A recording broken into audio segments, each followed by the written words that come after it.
Tonight, Earth could vanish, and the universe wouldn't even flinch. Our oceans, our cities, every heartbeat, erased without a ripple beyond the moon. How far would you have to travel before our entire world becomes less than a speck? Before there's no sign it was ever here? We live inside a thin, gravity-held skin of gas, and we call it sky, because it feels endless. But measure it, and the illusion breaks. Most of our atmosphere clings close, and the rest fades into near nothing. Earth itself is a sphere you can name in numbers, yet those numbers refuse to stay small. A diameter of 12,700 kilometers sounds enormous, until it becomes the first tick mark on a longer ruler. From there, distance stops being scenery and becomes a physical cost, paid in velocity, energy, and time. Low orbit is not up there, far away. It's a perpetual fall where gravity still holds nearly as hard. The International Space Station circles in minutes, not days, and even there the planet dominates every frame.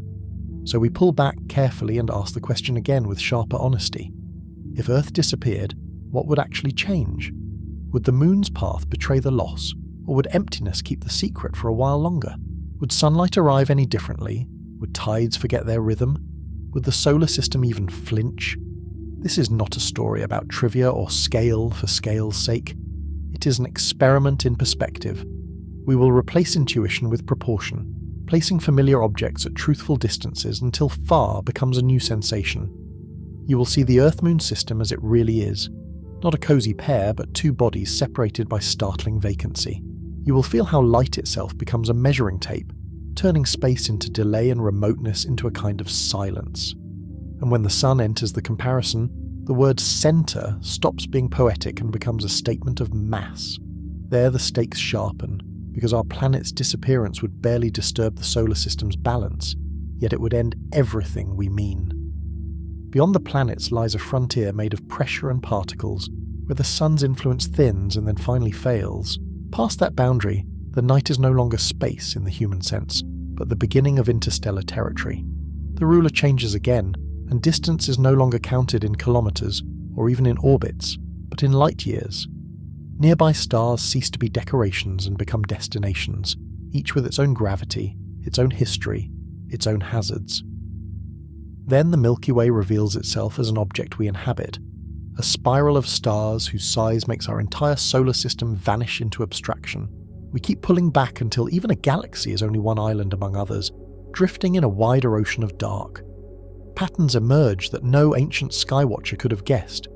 Groups, clusters, and immense flows that hint at hidden architecture. At the larger scale, structure becomes filament and void, and the universe begins to resemble a map drawn by gravity itself. And finally, we approach a boundary that is not a wall, but a horizon, set by time, by expansion, by the finite speed of light. Through it all, we return to the same test of significance, because it refuses to flatter us and it refuses to lie. If Earth vanished tonight, the cosmos would not mourn, and most of it would never know. Yet something irreplaceable would be gone.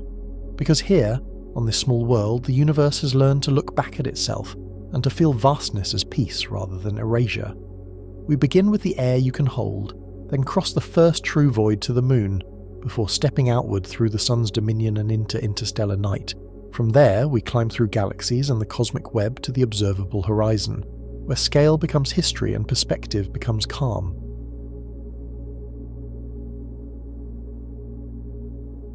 You step outside and look up, and the night sky feels close enough to touch. Stars look pinned to a dome, as if distance is a simple vertical climb above the rooftops.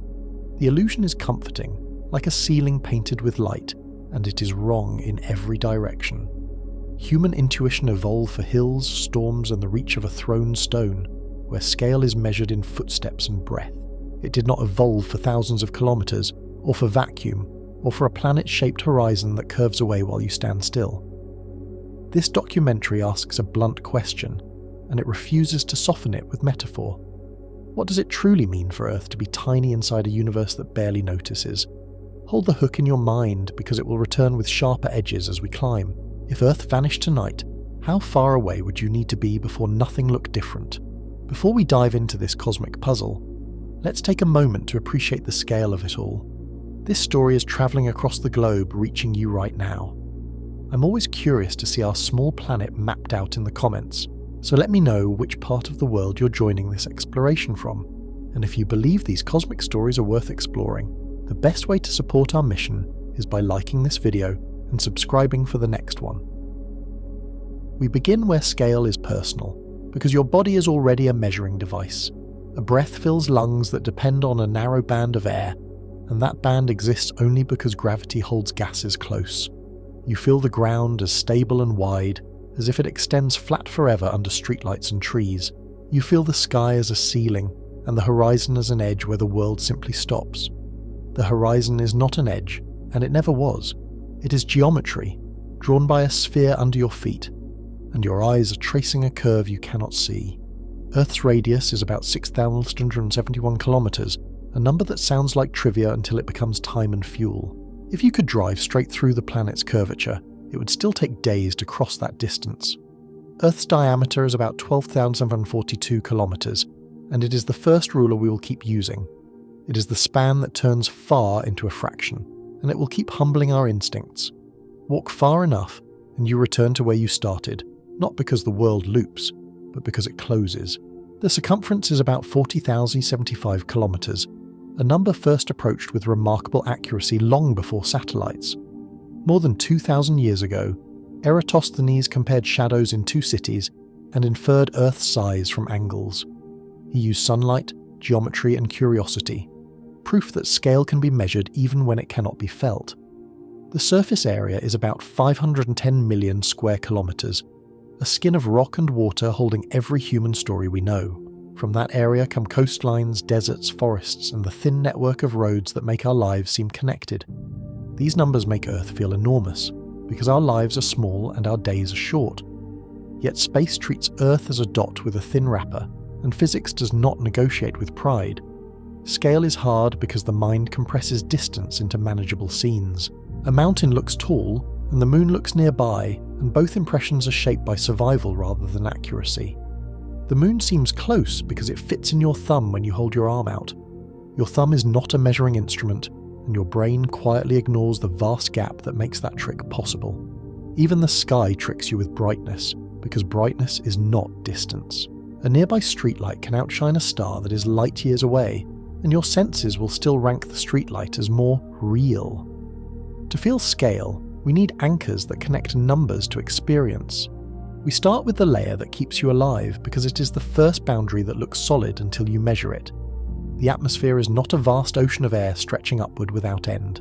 It is a skin on a sphere, held down by gravity and thinned by altitude. From the ground, air feels endless because it surrounds you and pushes on you from every direction. From orbit, it becomes a thin blue line, delicate, luminous, and almost implausibly narrow. That blue line is not paint, and it is not a camera effect. It is sunlight scattered by molecules, with shorter wavelengths bending and diffusing more readily, turning the limb of Earth into a soft electric edge. One common boundary is the Kármán line at about 100 kilometers, named for Theodor von Kármán, who asked when an aircraft would need to move faster than orbital speed to stay aloft. It is not a wall, but it marks where flight yields to orbit. The boundary is practical rather than absolute, because the atmosphere does not end cleanly. Air grows thinner in a smooth gradient, and the last traces reach far beyond where wings can work. Most of the atmosphere's mass sits far lower than the Kármán line, packed down by pressure. Roughly 3/4 is within about 16 kilometers of sea level, where density and weather still have strength. 16 kilometers is a long drive across a city, and it is also the height of the weather that shapes daily life. It is where clouds build, where storms breathe, and where the jet stream steers seasons. Commercial jets cruise below that, riding thinner air to reduce drag and fuel burn. Storm tops push into it, and only the tallest thunderstorms briefly punch higher, like needles pressing into fabric. Mountains barely scratch into it, even when they look like they scrape the sky. Everest is under 9 kilometers high, which means the tallest rock on Earth reaches only partway into the layer where most air already lives. Above that, air thins fast, and the numbers fall in a way the body cannot bargain with. Pressure drops, oxygen fades, water boils at lower temperatures, and the sky darkens into something that feels like space. This is the first emotional turn because it changes what home means. Home is not the planet's surface, but a shallow layer clinging to it, where liquid water and breathable air overlap. Imagine Earth as a globe you can hold, glossy and familiar in your hands. Now imagine the breathable air as a varnish you can barely see, so thin that a fingerprint would seem thick by comparison. The thinness is not poetry, and it is not a motivational slogan. It is measurement, and it is vulnerability, because biology depends on a narrow range of pressure and temperature. At 100 kilometers up, you have not left Earth, even if the sky is black and the stars stop twinkling. Gravity still holds you strongly, and the planet still claims you as its own. Gravity at that height is only slightly weaker than at sea level, because you're still close to Earth's centre. The difference is not freedom, but speed, and the speed must be earned. To stay up, you must fall around the planet rather than down into it. Orbit is continuous falling that never reaches the ground, a sideways plunge that keeps missing the surface because the surface curves away. Low Earth orbit is the first step outward, and it is close enough that Earth still fills most of your view. The planet is no longer a landscape, but it is not yet a marble, and that in-between feeling is the point. The International Space Station circles at about 400 kilometers altitude, high enough to see the curve clearly. That is roughly the distance from one nation to another, yet it is also a height that reshapes every instinct you have about up. At that height, the atmosphere is extremely thin but not absent, and it still matters. Drag still tugs, solar activity can puff the upper air outward, and reboosts are still required to keep the station from slowly sinking. The station moves at about 7.7 kilometers per second, fast enough to cross a continent in minutes. That speed is the price of not coming down, because orbital motion is a balance between inertia and gravity. One orbit takes about 90 minutes, so day and night alternate with mechanical regularity. Sunlight flashes across solar panels, Earth's shadow sweeps over metal, and the idea of a day becomes a schedule rather than a sunrise. From the ground, 400 kilometers feels far, because it is beyond aircraft and weather and familiar experience. From the scale of Earth, it is a small step above the surface, like a thin riser on a massive sphere. Compare 400 kilometers to Earth's radius of 6,371 kilometers, and the proportion becomes clear. It is a small fraction, a narrow shell around a ball, and the ball remains the dominant object in the scene. This is where the planet starts to become an object instead of a place. Continents become shapes, weather becomes texture, and city lights at night look like scattered circuitry on a dark board. From orbit, you can watch storms spiral with the elegance of fluid dynamics. You can see cloud bands stretched by rotation, and you can sense that the atmosphere is a moving system rather than a static blanket. Yet we're still in the neighbourhood of home, and the numbers prove it. The station is closer than many long flights across Earth's surface, which means space begins sooner than our language suggests. We need distance cues that do not rely on intuition, because intuition keeps shrinking the universe into a dome. We need distances that can be stacked against Earth's diameter so the mind stops cheating. Start with 100 kilometers, the Kármán line, a boundary that is less than 1% of Earth's diameter. If Earth's diameter is 12,242 kilometers, then 100 kilometers is a sliver, the thickness of a boundary rather than a journey. Picture that sliver as a faint halo around a globe, barely separated from the surface. It is the difference between blue sky and black sky, yet it is tiny compared with the planet it protects. Now move to 1,000 kilometers and notice how your instincts still resist the scale. It is still less than 1/10 of Earth's diameter, a step that sounds huge but remains close in planetary terms. At 1,000 kilometers, you're above most satellites in very low orbits, and you begin to see Earth as contained.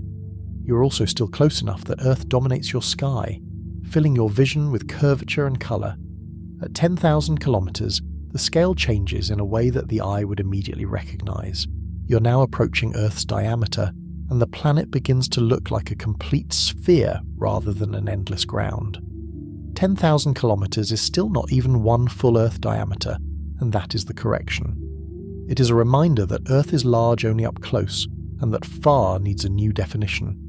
These comparisons are the chapter's spine, because they turn distance into proportion.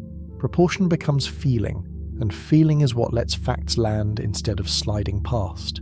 From the ground, the sky seems like a ceiling, and the stars seem attached to it. From 10,000 kilometers, the sky becomes a volume, and Earth becomes a sphere inside it, lit on one side and fading into night on the other. You can imagine the Terminator line, where day meets night, cutting across oceans and deserts. It moves steadily, indifferent to borders, and it reveals that daylight is a geometry problem as much as a human experience. This is the calm tension we carry forward, because it is both soothing and unsettling. We have barely moved, and already Earth is shrinking into something graspable, like an object you could hold at arm's length. The central question sharpens here, because the trend is unmistakable. If Earth is this small at 10,000 kilometers, what happens at 1,000,000, when even the Moon becomes part of the same frame? The answer will not arrive as a single revelation, because scale is not a switch. It will arrive as a steady widening, with each step grounded in measurement, until your inner picture finally matches the physics. For now, stay with the atmosphere, because it is the most immediate proof of fragility. The thin blue line is not just a visual effect, it is a boundary of habitability, drawn by pressure, chemistry and temperature. Every city, forest and ocean sits under that line, and every breath depends on it. Your lungs require a partial pressure of oxygen that collapses quickly with height, and your blood chemistry cannot vote against that reality.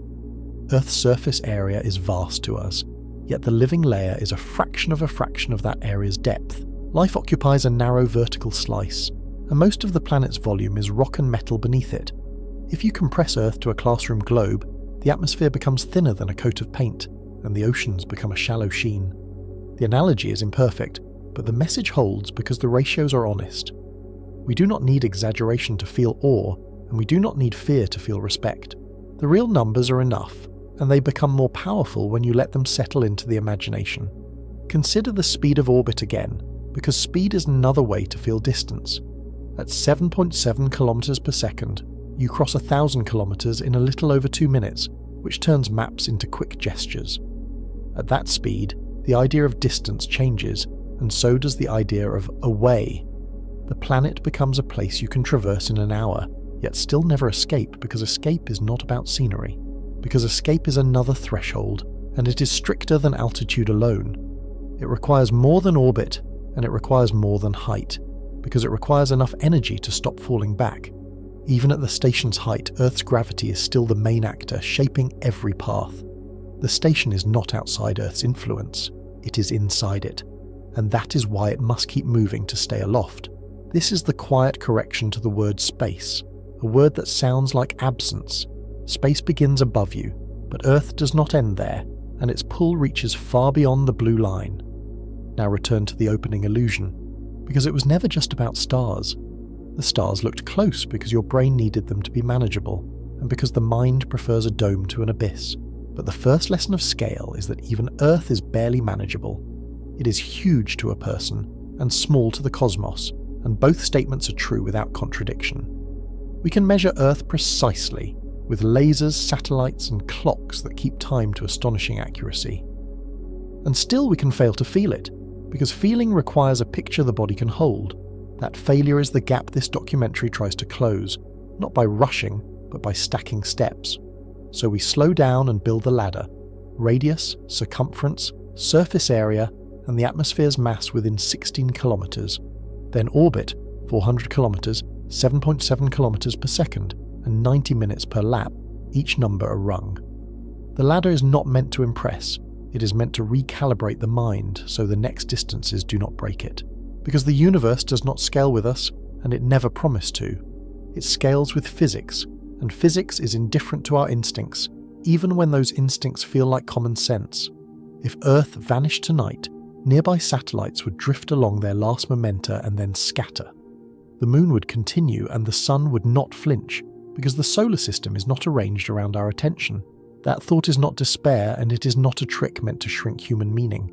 It is perspective, and it is the beginning of a more honest awe, an awe that comes from clarity rather than comfort. We have not left Earth yet, not in the deeper sense that matters. We have only climbed to the edge of air and learned how thin home is, and that lesson will echo as the distances widen. Now we take the next step outward. We move from the edge of air to the first companion in space, and we prepare for the emptiness that separates neighbours. Between Earth and the Moon is not a corridor filled with things, and it is not a crowded highway of debris. It is a surprising emptiness that will redefine what far means, and it will make Earth's thin blue line feel even more precious.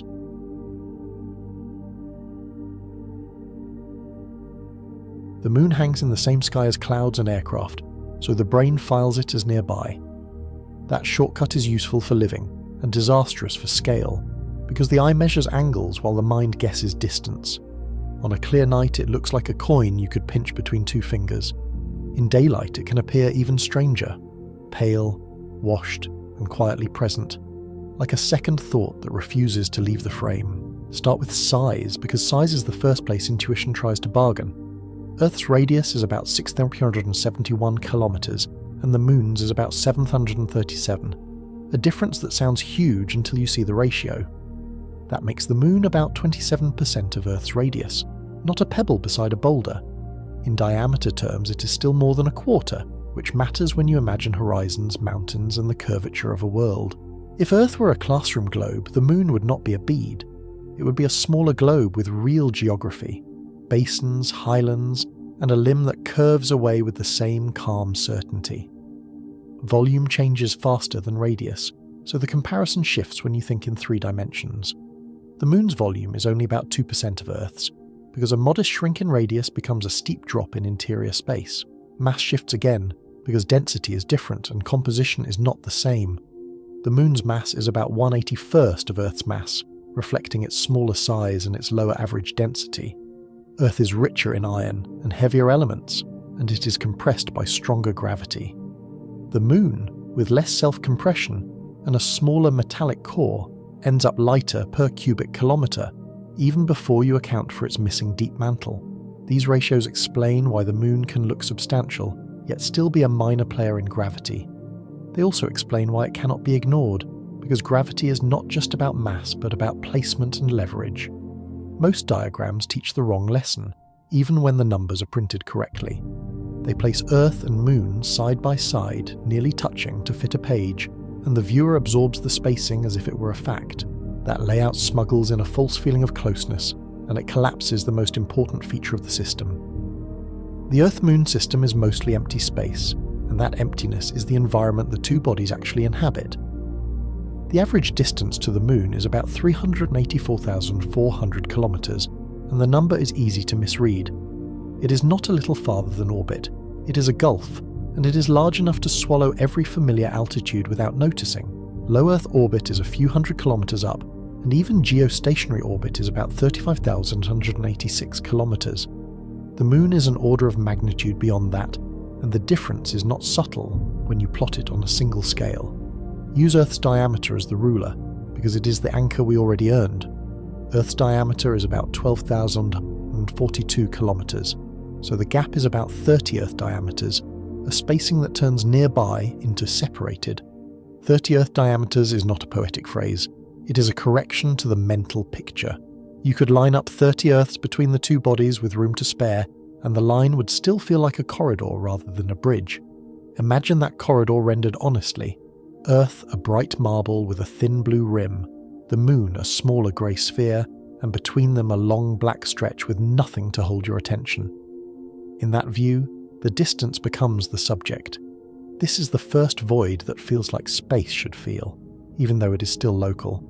It is the first time emptiness becomes the main character, and the first time our planet looks like a single object rather than a world you can walk across. Distance can be felt as time, because time is what bodies and machines actually spend. Light takes about 1.28 seconds to travel from Earth to the Moon, and that delay is built into every photograph, every radar ping, and every command. That number is small enough to sound comforting until you compare it to your reflexes. A blink is longer than the light travel time, and the gap is still immense because fast does not mean close. It also means that when you watch the Moon, you are seeing it as it was a little more than a second ago. That is trivial by astronomical standards, yet it is the first step toward a universe where looking is always looking back.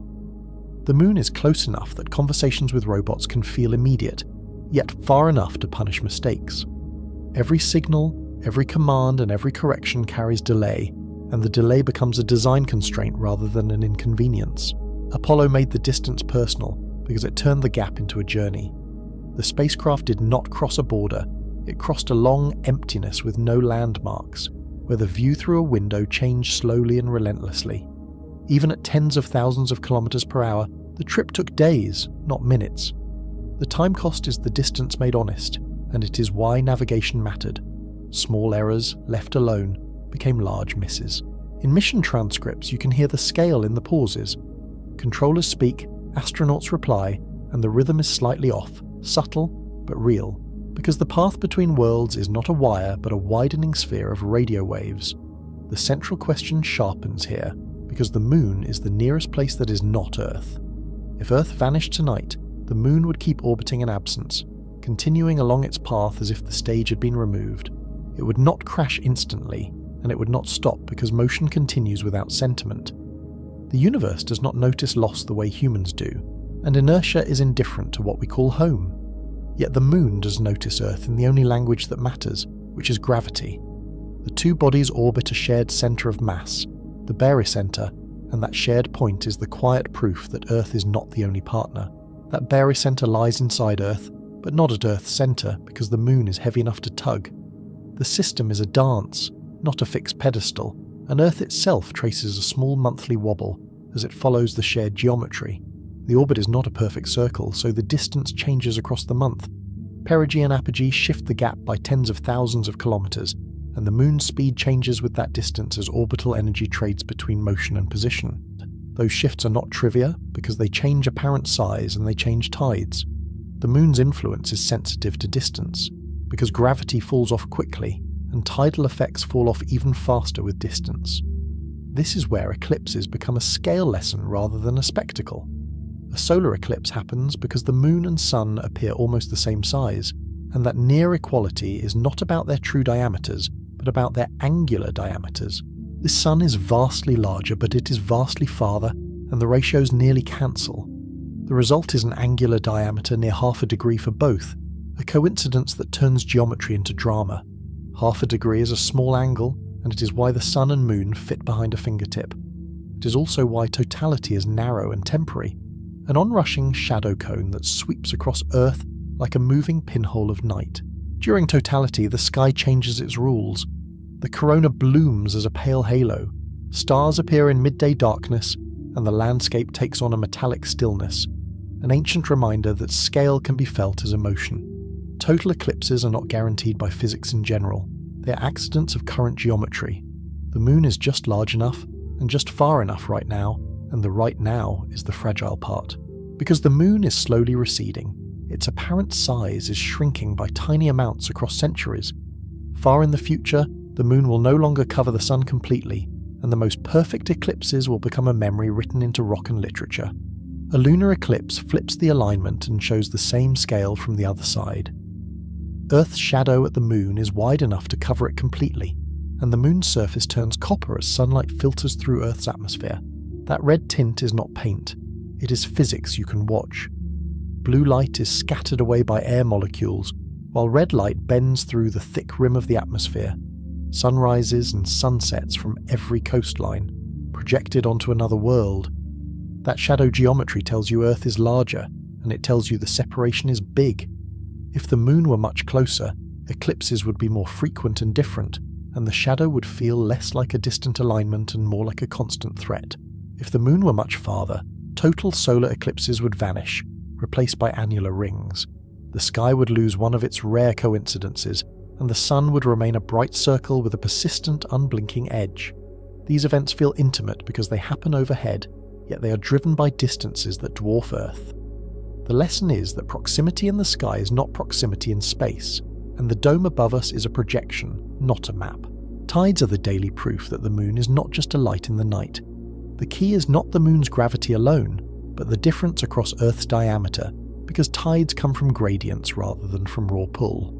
The near side is pulled slightly more than the far side, so Earth is stretched along the Earth-Moon line. Water responds easily, but the solid Earth also flexes, rising and falling by centimeters in a slow, planet-sized breathing.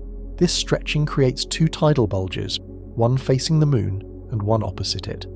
As Earth rotates, coastlines move through those bulges, and sea level rises and falls, sometimes gently, sometimes with currents that can reshape shorelines. The sun also raises tides, and its effect is significant because it is massive. But the moon dominates because it is close, so the gradient across Earth is stronger, and that closeness outweighs the sun's enormous bulk. When sun and moon align, their tidal forces add and spring tides are higher. When they are at right angles, they partially cancel, and neap tides are lower, and harbours, mudflats and estuaries reveal the pattern like a living graph. These patterns are not just coastal trivia, they are a map of gravity in motion. They show how a distant body can shape daily life without touching anything, and how the ocean becomes an instrument that makes invisible forces audible. The tides also reveal a slow exchange of energy that changes the system over time. Earth's rotation drags the tidal bulge slightly ahead of the moon's position, because friction in the oceans and seafloor prevents perfect alignment. That offset means Earth pulls forward on the moon, adding energy to the moon's orbit. The moon moves outward, and Earth's spin slows, because energy is conserved and angular momentum is redistributed rather than destroyed. The moon is receding at about 3.8 centimeters per year, a rate measured with laser reflectors left on the lunar surface. The measurement is precise, and the change is real, because a photon's round-trip time can be timed to fractions of a nanosecond. Those reflectors, simple arrays of corner cubes, are among the quietest scientific instruments ever deployed. They just sit in dust and sunlight, waiting for pulses from Earth, turning the Earth-Moon distance into a number we can watch drift. 3.8 centimeters is the width of a finger, so it sounds harmless. Over a century it is meters, and over 1 million years it is kilometers, and over geological eras it becomes an entirely different sky. Deep time turns small rates into major outcomes, and it is the only scale that fits celestial mechanics. Over billions of years, the Earth-Moon distance has changed dramatically, and with it the tempo of tides and the length of the day. In the past, the moon was closer, tides were stronger, and Earth's day was shorter. Geological records and growth rings in ancient corals hint at more days per year, because the year's length stayed nearly constant while the day itself was briefer. Some of those records are written in layered sediments that track tidal cycles like a metronome. When you count the patterns, you are counting ancient rotations, an intimate diary of a planet's slowing spin. The system is not static, and that matters for how we think about normal. The sky we inherit is a snapshot, not a permanent arrangement, and the moon we romanticize is also a moving target in a long dynamical story. This is also a reminder that scale is not only about size and distance, but about evolution.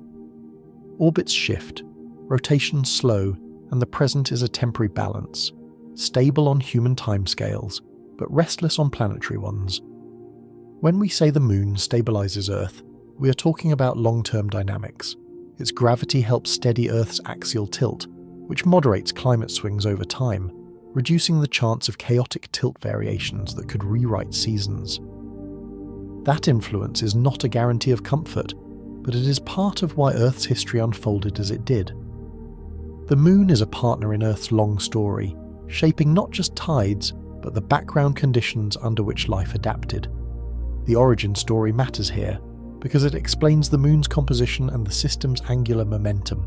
The leading model is a giant impact early in Earth's history, when the inner solar system was still clearing its debris. A Mars-sized body struck the young Earth, ejecting material that coalesced into the moon. The result fits many clues, including similar isotopes and a small iron core, and it explains why lunar rocks feel like Earth's mantle, rather than like captured asteroid material. Even this origin is a scale lesson, because it shows how violent formation can be. Planets are not assembled gently, and space is not a quiet background, and the calm night sky is the polished surface of an ancient collision. Return to the distance again, because the gap is the chapter's main correction. If you shrink Earth to a basketball, the moon becomes a tennis ball, and the proportions finally stop arguing with your eyes. In that model, the tennis ball is not held next to the basketball, it is several meters away. The space between them is the point, and most pictures erase it, because empty space is hard to sell on a poster. If you shrink Earth to a 1 centimeter bead, the moon is a smaller bead a few millimeters wide.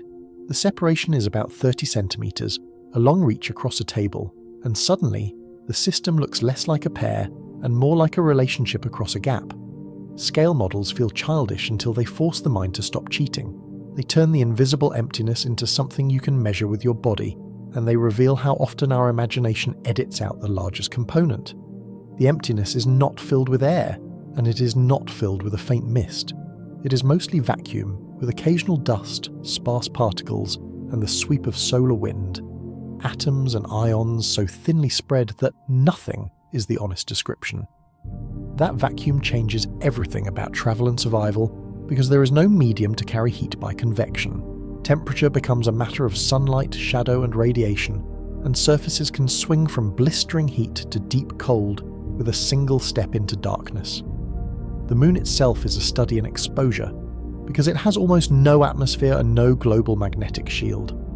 Its surface records impacts that Earth erases with weather and tectonics, and the regolith holds the fine, sharp dust of countless micrometeorite strikes.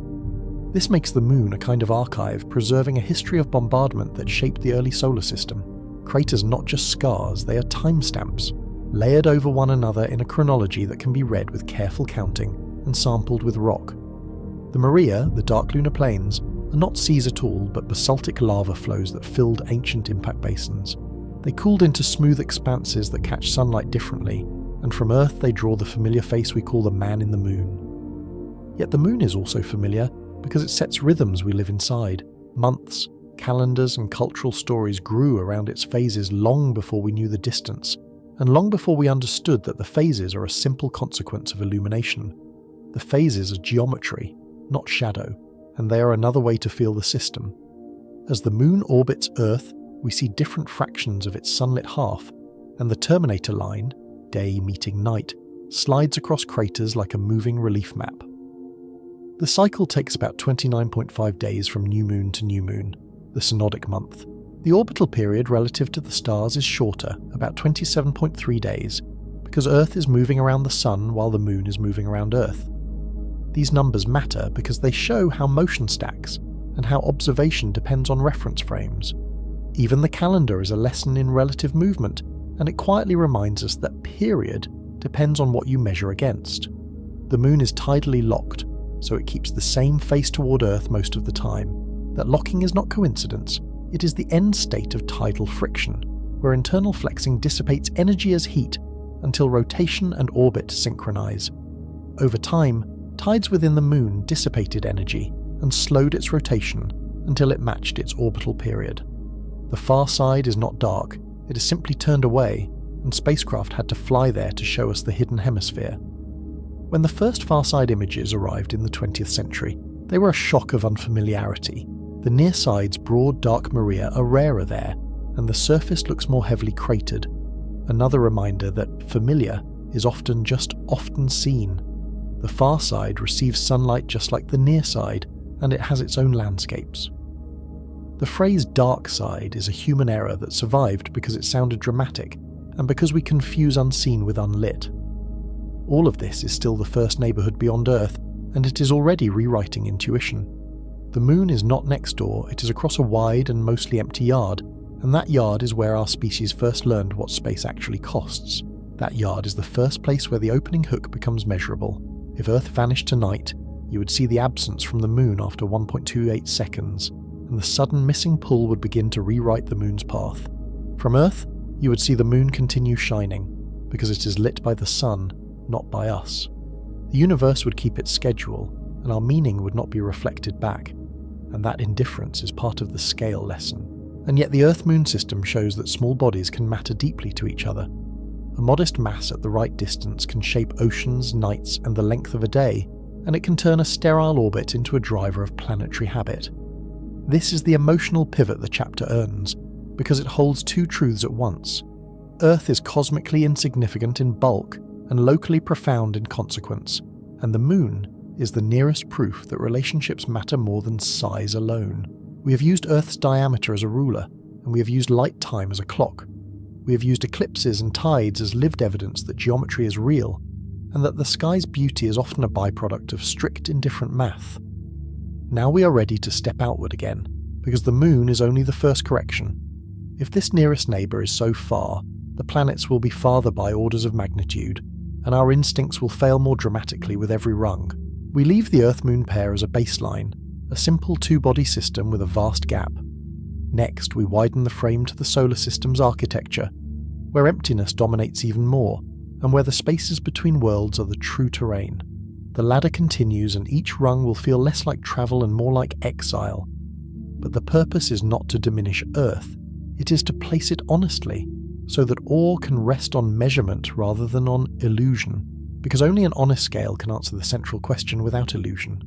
What does it truly mean for Earth to be tiny in a universe that barely notices, and what does it mean that tiny things can still shape their immediate cosmos? We cross the first void, and we discover that the void is the rule. The rest of the journey will be learning how to live with that rule, without losing wonder, and without pretending the distances are kinder than they are.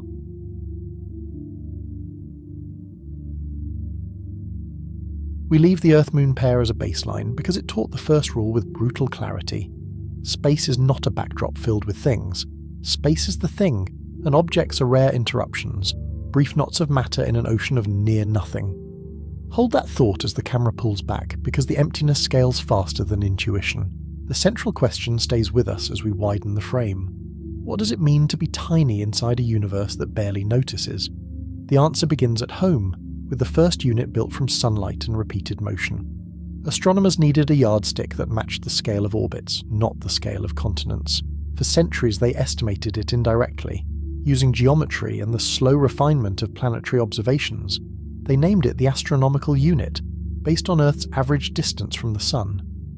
1 AU is about 149.6 million kilometers, a number now fixed by definition rather than guesswork.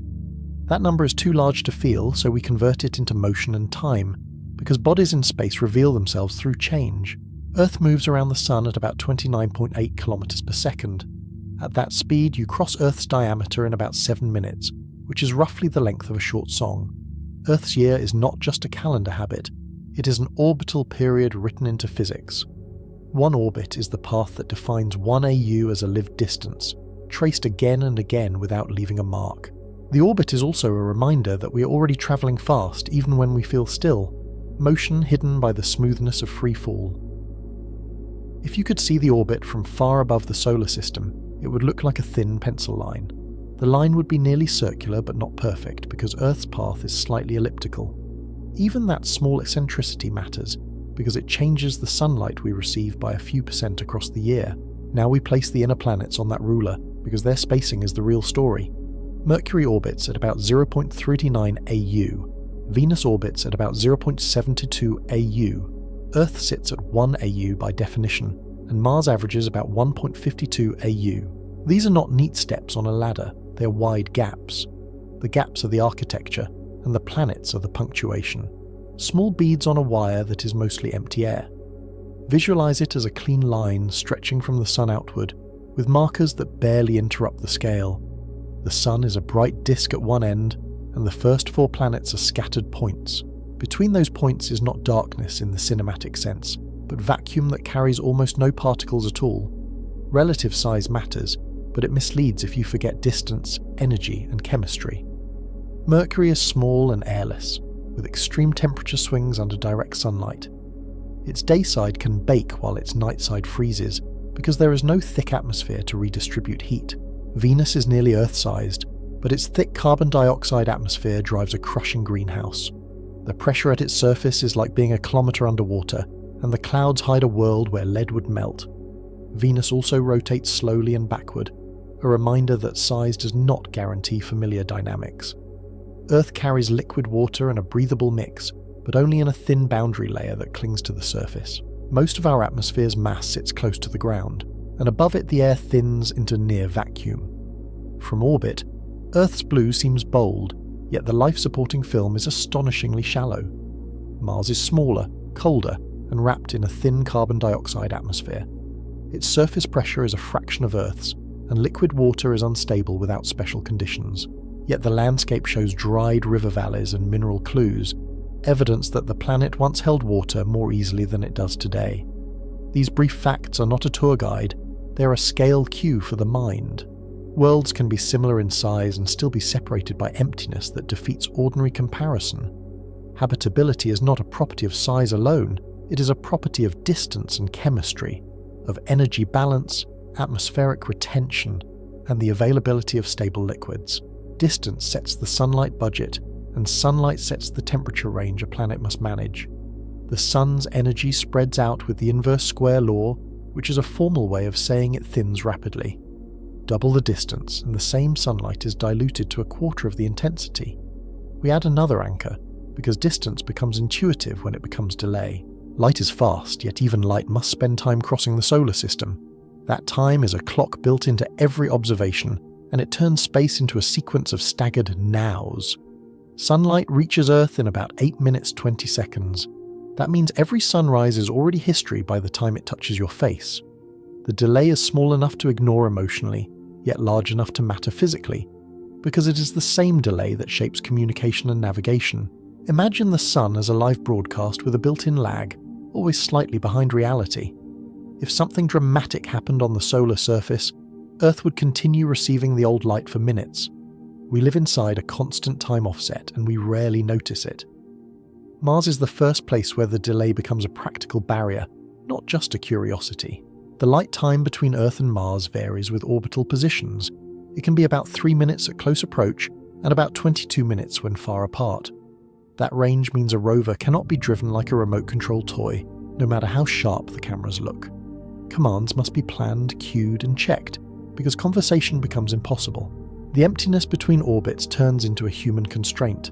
Patience built into engineering. Even the simplest action becomes choreography across time, with a robot acting alone between messages. A wheel slips, a shadow hides a rock, and the next correction arrives too late to be immediate. On Mars, distance is not just space. It is a delay that forces autonomy. Jupiter pushes that lesson further, because the outer system is mostly distance and faint sunlight. Light time to Jupiter varies from about 35 minutes to about 52 minutes.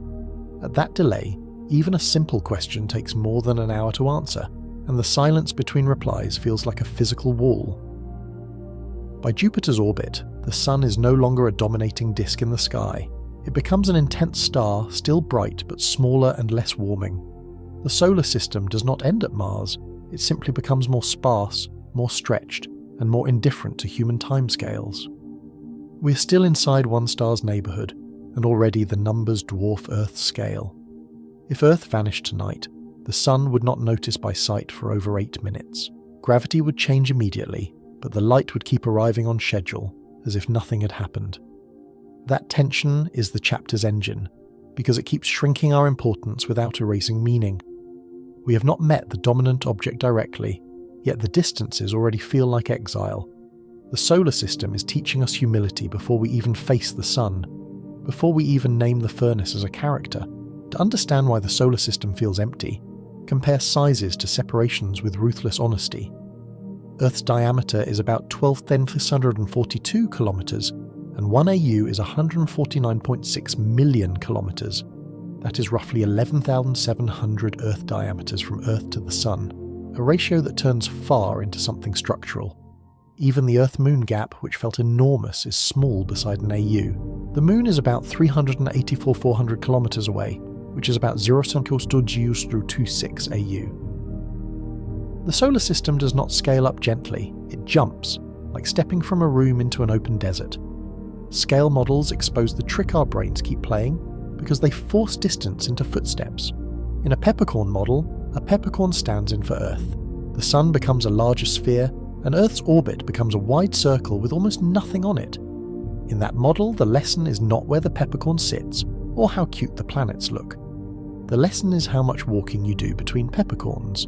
The solar system is a neighbourhood where houses are separated by empty lots the size of cities, and the roads between them are mostly blank.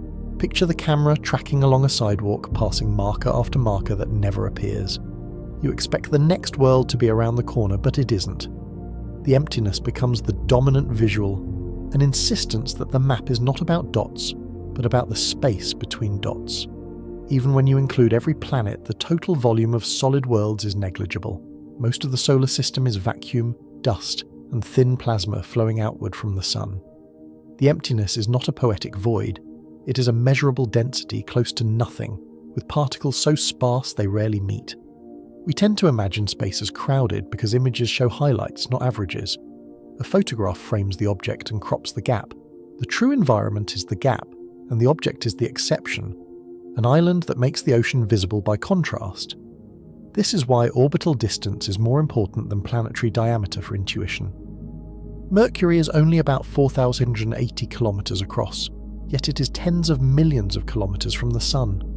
Mars is about 6,179 kilometers across, yet it is separated from Earth by tens to hundreds of millions, depending on where both are in their orbits. The inner planets also show that closeness to the Sun is not a small adjustment, but a different regime. Mercury at 0.39 AU receives far more sunlight per square meter than Earth. Mars at 1.52 AU receives much less, and its climate reflects that energy budget in dust storms, thin air, and bitter nights. Energy isn't the only factor, but it sets the stage for everything else. A planet must hold on to an atmosphere, recycle heat, and manage chemistry under incoming radiation. Distance changes the ultraviolet exposure, the solar wind pressure, and the long-term stability of surface water. Orbital periods add another layer of time-based scale, because distance is also rhythm. Mercury completes an orbit in about 88 days, racing through its short year. Venus takes about 225 days, Earth takes about 365 days, Mars takes about 687 days, nearly 2 Earth years. These periods are not trivia, they are the tempo of distance. Farther orbits mean longer paths and slower average motion around the Sun, even though the gravitational pull is weaker out there. Earth's orbital speed of about 29.8 kilometers per second is also a clue about gravity's reach. The Sun holds us with enough pull to bend that speed into a closed path. We are not parked in space. We are constantly falling around a star, always missing it, always bound to it. This is the quiet genius of orbits. They are motion and restraint at the same time. A planet's speed is not a preference, it is a negotiated balance between inertia and gravity. Change the distance and the balance changes. Change the mass and the entire choreography shifts. Now we address the asteroid belt because it is where popular imagination fails hardest. Many people picture a dense field of tumbling rocks. That image comes from fiction, not from measured distribution, and it confuses drama with reality. The asteroid belt is broad and sparse, spread between Mars and Jupiter across a vast annulus. Typical separations are enormous compared with asteroid size, and most of the belt is simply empty space. A spacecraft can pass through without weaving like a pilot in traffic because there is no traffic. If you could hover inside the belt, you might see nothing at all at first glance. A distant rock would be a moving star barely brighter than the background. The belt is a population, but it is a thin population spread across a huge volume. There are large bodies there, and they matter scientifically because they preserve early material. Ceres is the largest, a dwarf planet about 940 kilometers across. It carries ice and salts, and it hints at a more complex early solar system, one where water and chemistry travelled farther than we once assumed. The belt contains many compositions, from dark carbon-rich bodies to brighter stony ones. Those differences are clues to temperature gradients in the early solar nebula. They also hint at migration and mixing, as gravity stirred the disk before the planets fully settled. Yet even with Ceres included, the belt is still mostly empty. The total mass of the belt is a small fraction of the Moon's mass. The belt is a population, not a wall, and its danger is statistical rather than immediate. The belt also teaches a deeper point about formation, because absence can be an outcome. Jupiter's gravity disrupted the assembly of a planet in that region. The result is not a broken planet, but a region where growth was prevented and leftovers remained. Material that never found a single home. We keep the focus on emptiness, because emptiness is the dominant physical condition even where objects exist. Collisions happen, but they are rare on human timescales, and most impacts are separated by millions of years. Most asteroids spend most of their existence separated by vast distances, circling in quiet anonymity. Comets extend the lesson beyond neat circular paths, because they are travellers from the outskirts. Many comets follow long, elliptical orbits that reach far from the Sun. They spend most of their time in the cold outer stretches, moving slowly at aphelion, where sunlight is too weak to awaken them. When they fall inward, their speed increases dramatically, as gravity trades height for motion. Sunlight heats their ices, gas and dust stream outward, and a tail forms. The spectacle is brief, because the inner solar system is only a small segment of their long route, an intense visit rather than a permanent residence. A comet's tail is not a trail behind it like smoke in air. It is material pushed and shaped by sunlight and the solar wind. often pointing away from the sun regardless of the comet's direction. The geometry looks like magic until you remember the invisible flow of particles and photons. Comets show that the solar system is not just a flat diagram of circles in a textbook. It is a three-dimensional volume of paths, tilted planes, and long arcs. The emptiness is not only between planets, it is also above and below their orbital plane, where small bodies can pass like needles through a wide field. This is where light time becomes emotional, not just technical, because visibility can lie. A comet can be millions of kilometers away and still be visible, bright enough to cast a faint presence in the night. Brightness can make distance feel small, even when the delay proves it is not. We return to the opening hook because scale always loops back to meaning and perspective. If Earth vanished tonight, how far away would you have to be before nothing looked different? In the inner solar system, many things would change gravitationally, yet almost nothing would look different immediately, because light would keep reporting the past. From the Sun, Earth's missing reflected light would be a subtle loss against a bright disk. From Mars, Earth would be a missing point that most eyes never noticed. The universe does not track us the way we track ourselves, and that is both sobering and clarifying. Still, the solar system is not indifferent in every sense, because dynamics are relational. Remove a mass and orbits adjust, resonances shift, and long-term stability changes. The system notices through gravity, not through sentiment, through equations that never pause to mourn. We have described planets, but the chapter's claim is that planets are not the main content. The main content is distance, and distance is what makes a system. The solar system is built on emptiness, and emptiness is what makes motion possible, because there is room to fall, room to swing, and room to keep going. Now we tighten the frame around the one object we have avoided naming as a character. We have used the AU, which is defined by the sun's position. We have used light time, which begins at the sun's surface. Yet we have not faced the central furnace directly, and that omission is deliberate. The planets feel like the cast, but the sun is the stage and the engine. Without it, there is no AU, no year, and no habitable band, only drifting remnants without a shared clock. This creates the chapter's final tension, because it reframes Earth's identity with uncomfortable precision.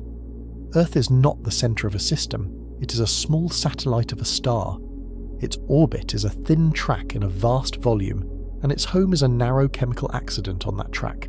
Stable only because many conditions align. We end with a transition that turns from spacing to scale of the central body. The next step is not farther outward, it is inward toward the source. We turn to the sun, and we measure Earth against a star. The question remains the same, but the comparison changes its weight. Earth will shrink again, not by distance this time, but by size and power. The solar system's emptiness has prepared us to see the furnace clearly, without pretending we were ever the main event.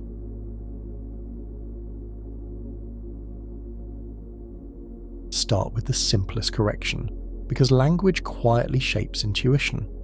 The sun is not a large planet. The sun is a star, and Earth is a small body held in its field. A planet is mostly a cooled remnant, lit from outside and defined by what it orbits. A star is a self-luminous engine, defined by internal pressure, nuclear physics, and a gravity strong enough to keep fusion steady. Even in still images, the difference is visible. Planets show reflected light and sharp edges, while the sun's disk glows with its own texture, subtle mottling, darker sunspots, and a brightness that seems to spill past the limb. Earth's radius is about 6,371 kilometers, a number we now carry by instinct. The sun's radius is about 696,140 kilometers, about 109 Earth radii, and that single ratio already strains the mind's sense of proportion. Yet radius is only the first dimension, and it is the gentlest one. Volume scales with the cube, so the sun could fit about 1.3 million Earths inside, enough room for 1 million familiar worlds and still space left over. A useful way to picture it is to imagine Earth as a marble, cool and dense in your palm. The sun would be a sphere more than 100 times wider, not merely bigger but roomier in every direction, like stepping from a room into a stadium. Mass is the deeper shock because mass is what gravity reads. The sun's mass is about 333,000 Earth masses, and that number is not just bookkeeping, it is the reason the solar system has a center that stays put. This is what dominance means in a solar system. It means one object sets the gravitational stage, and everything else is a perturbation on its geometry, tracing paths that are mostly responses rather than causes. Historically, this dominance was not obvious, because the sky looks like a dome of equal lights. It took careful measurements, from Tycho Brahe's observations to Kepler's laws and Newton's gravity, to show that one mass rules the choreography. The distribution makes the point without drama. About 99 to 86% of the solar system's mass sits in the Sun, leaving the planets to share the remainder, while asteroids and comets barely register as dust in the ledger. If Earth vanished tonight, the solar system would not lose its centre. The Sun would still hold the planets, and most orbits would barely change immediately, because the system's momentum and gravity are concentrated elsewhere. There would be consequences, but they would be local and delayed. Nearby bodies would feel a tiny change in gravitational balance, and the Moon would lose its primary. Yet the outer planets would continue their long arcs almost unchanged. Earth matters locally, but the Sun is the anchor. The Sun's gravity defines the astronomical unit, defines the year, and defines the plane of motion, because most objects inherit their orbital tilt from the disk that formed around the young star. That disk, the solar nebula, was once a rotating sheet of gas and dust. As it collapsed, conservation of angular momentum flattened it, and the Sun formed at the centre, where density and temperature climbed fastest. Size and mass explain why the Sun looks like a disk, not a point. But power is the next scale jump, because the Sun is not just heavy, it is luminous, and its light is a continuous outpouring of converted mass. The Sun's luminosity is about 3.8 times 10 to the 26 watts. That is energy output every second, sustained for billions of years without refueling, because the fuel is built into its own hydrogen-rich interior.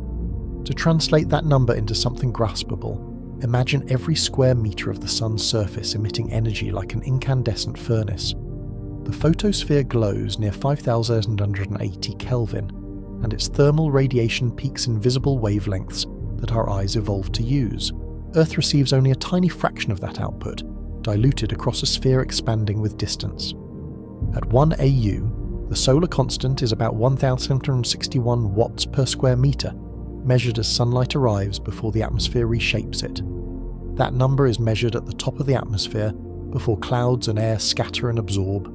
It is the raw budget that climate and life must negotiate, and it varies slightly as Earth's orbit shifts from perihelion to aphelion. Even that constant has texture. Sunspots and bright faculae change the output by small fractions, and over the 11-year solar cycle, the total irradiance rises and falls, a subtle pulse layered on top of daily weather. Earth intercepts sunlight with its cross-sectional area, not its full surface. The planet then spreads that energy over a rotating sphere, turning noon into a global average, while winds and currents move heat away from where it first arrives. The geometry is simple, but the consequences are profound. A disk of sunlight becomes a world of seasons, because Earth's axis tilts, and because the same energy is distributed differently across latitudes and across time. This is where equilibrium temperature enters, because it is a baseline. Balance incoming sunlight against outgoing infrared radiation, and you get a first estimate of temperature, a clean starting point before the atmosphere complicates everything. The outgoing side is not visible light but thermal infrared, radiated by Earth as it cools. In equilibrium, the power absorbed equals the power emitted, and the planet settles into a temperature that depends on sunlight, reflectivity, and radiating area. With Earth's reflectivity included, that equilibrium comes out near 255 Kelvin, about -18 Celsius. That is colder than the global average we actually live in, and it would leave oceans largely locked under ice. The difference is the greenhouse effect, which is not a slogan. It is a radiative property of gases that absorb and re-emit infrared, slowing heat loss, so the surface must warm until it can radiate enough energy to balance the budget. The physics is precise, even if the experience is familiar. Certain molecules have vibrational and rotational modes that interact with infrared wavelengths, and those interactions create an atmospheric blanket that is thin in mass yet powerful in consequence. Water vapor, carbon dioxide, methane, and others raise the surface temperature by tens of degrees. The result is liquid oceans and stable chemistry, not a frozen world, and the difference is the difference between a dynamic biosphere and a silent crust. Clouds complicate the story because they both reflect sunlight and trap heat. Ice and snow also amplify changes through albedo. making bright surfaces that send energy back to space, while darker oceans absorb and store heat like a planetary battery. So habitability is not just distance, it is distance plus atmosphere, plus rotation, plus albedo, plus the ability to keep water cycling for long times, because life depends on stable gradients and long-lived chemical pathways. The habitable zone is often described as a ring where liquid water can exist. But the real idea is energy balance, modified by atmospheric physics and planetary history, and those modifiers can move the boundary inward or outward by large amounts. Earth's placement near 1 AU is not a guarantee of comfort. It is a narrow compromise between too much energy and too little, made livable by a thin gaseous layer and by a planet that can recycle carbon through rock, ocean and air. Now we face what the Sun is, because a star is not a burning object in air. It is a self-gravitating plasmasphere, held together by gravity and pressure, where matter exists as ions and electrons rather than neutral atoms. At the centre, gravity compresses matter until temperature and density become extreme. In the core, hydrogen nuclei fuse through the proton-proton chain, a sequence of reactions that begins with 2 protons and ends, after several steps, with helium. The first step is famously reluctant, because it requires a proton to turn into a neutron through the weak interaction. That slowness is a gift, because it keeps the Sun stable for billions of years instead of flaring out in a brief violent blaze. Fusion is not a flame, it is nuclear transmutation, where mass becomes energy through E=mc², released as photons and particle motion, with neutrinos streaming out almost immediately as near-ghostly messengers from the core. Those neutrinos pass through Earth by the trillions each second, barely interacting with anything. For decades, their measured numbers puzzled scientists, and the solar neutrino problem became a quiet reminder that even our nearest star still held surprises. The core is where energy is generated, but it is not where light escapes quickly. Photons scatter countless times, random walking outward through dense plasma, and the journey from core to surface can take tens of thousands to hundreds of thousands of years. That delay is another kind of stability. The sunlight warming your skin today was not produced today, and the sun's brightness is buffered by the slow diffusion of energy through its interior, like heat moving through a thick wall. Above the core is the radiative zone, where energy moves mainly by radiation. The path is slow because matter is thick, and photons keep getting absorbed and re-emitted, changing direction so often that outward becomes a statistical trend. Farther out, conditions change and convection takes over. Hot plasma rises, cools and sinks, carrying energy by bulk motion in the convective zone, where the fluid itself becomes the transport mechanism. Convection is the sun's churning transport layer, and it shapes the surface we see. It creates granulation patterns and feeds magnetic complexity, with cells that look like boiling, bright centers where hot material rises, darker edges where it sinks. The visible surface is the photosphere, only a few hundred kilometers thick.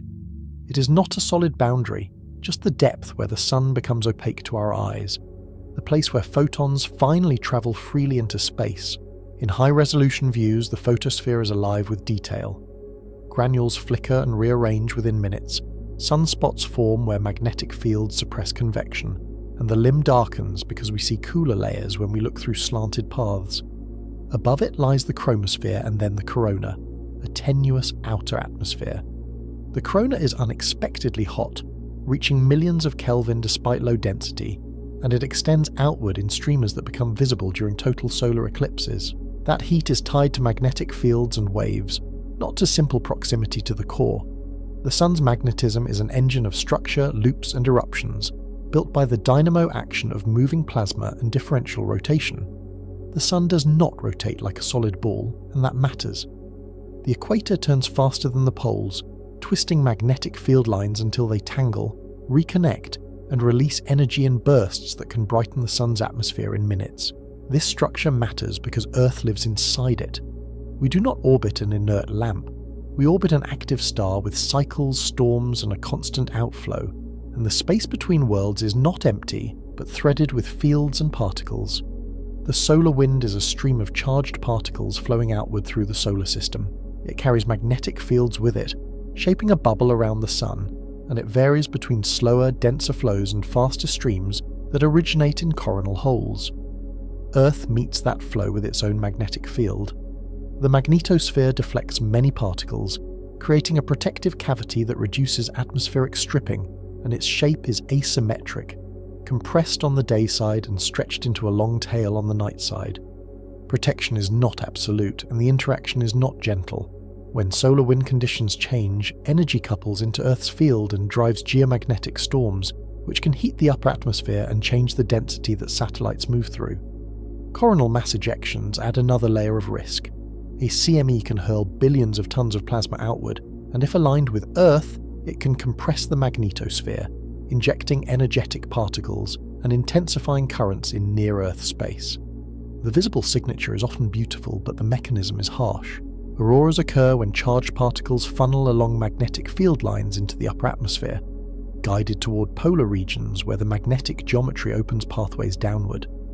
Atoms and molecules are excited and then emit light as they relax. The glow is a direct translation of space weather into a human visible signal, with green from oxygen, red from higher altitude oxygen, and purples from nitrogen's contributions. In time-lapse, the aurora looks like curtains breathing. Bands ripple, arcs split, and rays climb upward as if the sky were a living fabric, yet every motion is a map of invisible fields rearranging under stress. Auroras are also a scale lesson.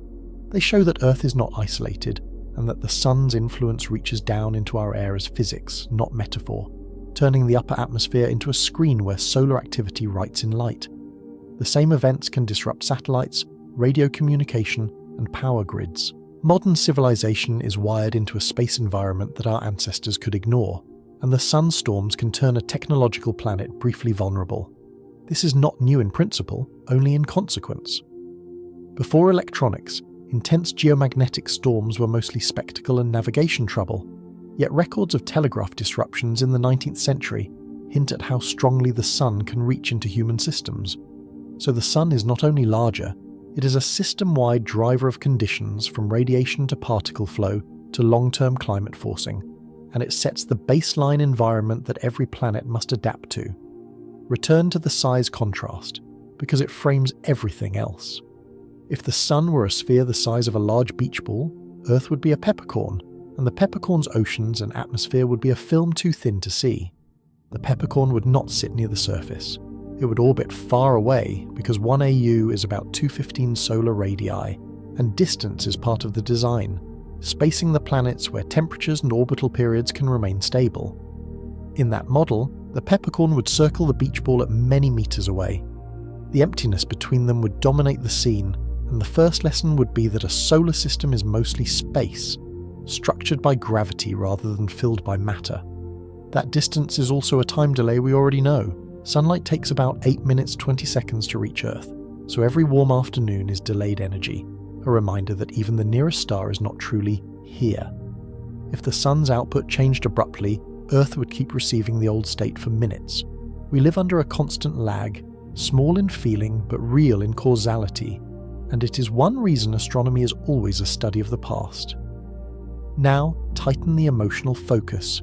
Earth's biosphere is not a thick shell. It is a thin layer of chemistry on rock and water, wrapped in a fragile atmosphere, and most of that atmosphere is itself compressed into the lowest few tens of kilometers. From orbit, the air is a faint blue line.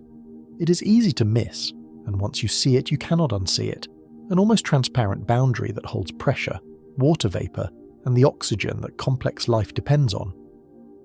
Most life occupies a narrow band near the surface, between deep ocean pressure and high altitude cold. The habitable volume is small compared with the planet, and smaller still compared with the space that surrounds it, and the planet is small compared with the star that powers it. Earth is a minor mass in a vast field, warmed by a distant furnace that does not know our names, yet steady enough to let ecosystems and civilizations accumulate over time. This returns us to the central question in sharper form. What does it mean to be tiny physically, yet to experience meaning intensely inside that tininess, building stories and sciences under a sky that is indifferent to our scale? The sun's dominance can feel diminishing, but it is also the condition for complexity. Stable energy input over long times allows chemistry to build memory, and a long-lived star gives evolution the time it requires to explore possibilities. There is also a quieter kind of generosity in the sun's steadiness. Its output is not perfectly constant, but it is predictable enough that seasons repeat, oceans circulate, and the carbon cycle can regulate temperature over geological spans. Earth's meaning is not in its mass fraction. Earth's meaning is in what happens on its surface, where energy gradients become weather, oceans and living systems, and where sunlight is transformed into food, motion and thought. Still, the universe does not need Earth to keep going.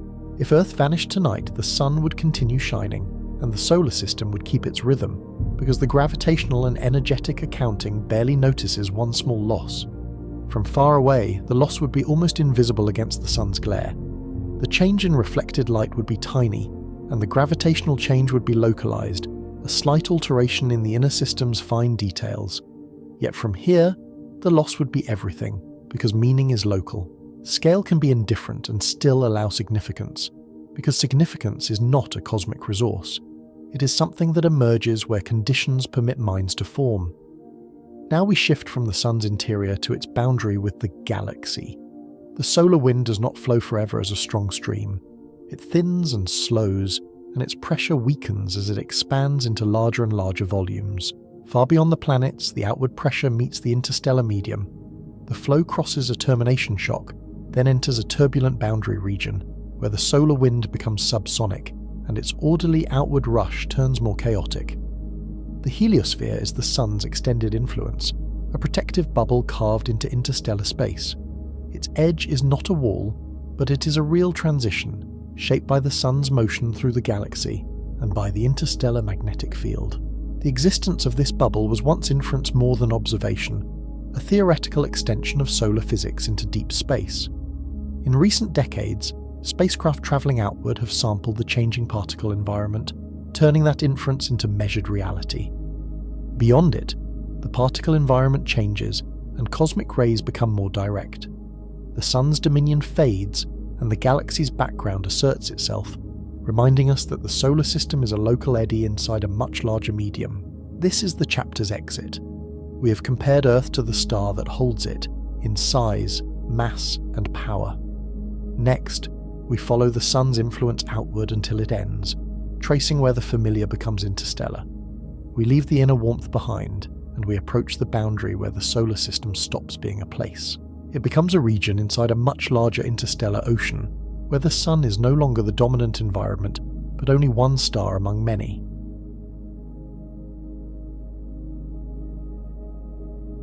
We keep the opening hook close because it sharpens every number we use. If Earth vanished tonight, how far away would you have to be before the universe didn't even notice? In the inner system, Earth is a familiar dot with familiar light and familiar delays, and our instincts still work. In the outer system, even the dot's meaning thins because the sun's influence itself becomes a fading signal. The phrase outer solar system sounds like a location, but it is mostly a scale jump. Past the giant planets, the map stops feeling like a neighbourhood and starts feeling like a long departure. Distance is still measured in astronomical units because the sun remains our ruler and reference lamp. 1 AU is 149.6 million kilometres, and tens of AU already exceed ordinary imagination. A useful visual is the shrinking sun because it tells you what the numbers mean. With every doubling of distance, the sunlight spreads over 4 times the area, and the warmth thins accordingly. Neptune orbits near 30 AU, and that number is a threshold for intuition. It means sunlight is about 1/900th of Earth's intensity, and the year is 165 Earth years. At Neptune's distance, the sun is no longer a blazing disk in the sky, but a brilliant star that casts hard, cold shadows. The blue planet itself turns slowly beneath thin sunlight, while methane absorbs red light and deepens the colour. Beyond Neptune lies the Kuiper Belt, a broad population of icy bodies and dwarf planets. It is not a ring you could point to, but a thick region from roughly 30 to 50 AU. The Kuiper Belt is where the solar system's leftovers persist without being swept clean, because the giant planets did most of the clearing. It contains countless small objects, and it preserves early chemistry in cold storage. Those ices are not just frozen water, but mixtures of carbon monoxide, methane, nitrogen, and more complex organics. Under radiation and time, their surfaces can darken into reddish tholins, simple chemistry made visible. Pluto is the best-known marker not because it is typical, but because it is legible. Its average distance is about 39 AU, and its orbit is tilted and eccentric. That eccentricity matters, because Pluto sometimes comes closer to the Sun than Neptune, even while resonances keep them safely separated. The orbit is a reminder that the outer system is governed by long rhythms and subtle gravitational choreography. Pluto's size is small compared with the planets, yet its distance makes it a frontier symbol. At that range, the Sun is still bright, but it is no longer a dominating disk. On Pluto, noon is a pale illumination, and the landscape is a study in faint contrasts. Nitrogen glaciers creep across basins, and mountains of water ice stand like stone, because water is rock at 40 Kelvin. Pluto is also a reminder that categories follow discovery more than nature. Dwarf planet is a label for a body that is round and solar orbiting, yet not dynamically dominant. That phrase, dynamically dominant, means something technical and simple at once. A planet has cleared its orbital zone of comparable bodies, while a dwarf planet shares its neighbourhood with a population that still competes. Other dwarf planets share the region, including Haumea, Makemake and Eris farther out. Their existence implies a wide distribution of mass and a history of collisions and migration. Haumea's stretched shape hints at a violent past, as if a spinning fragment survived a catastrophic impact. Even in the dark, the Kuiper Belt keeps a record of early chaos, written in orbits and rotations. The Kuiper Belt is also a source region for many short-period comets. Gravitational nudges can send objects inward, turning deep cold into brief activity near the Sun. When a comet approaches, its ices sublimate into gas, and sunlight drives jets that can change its spin.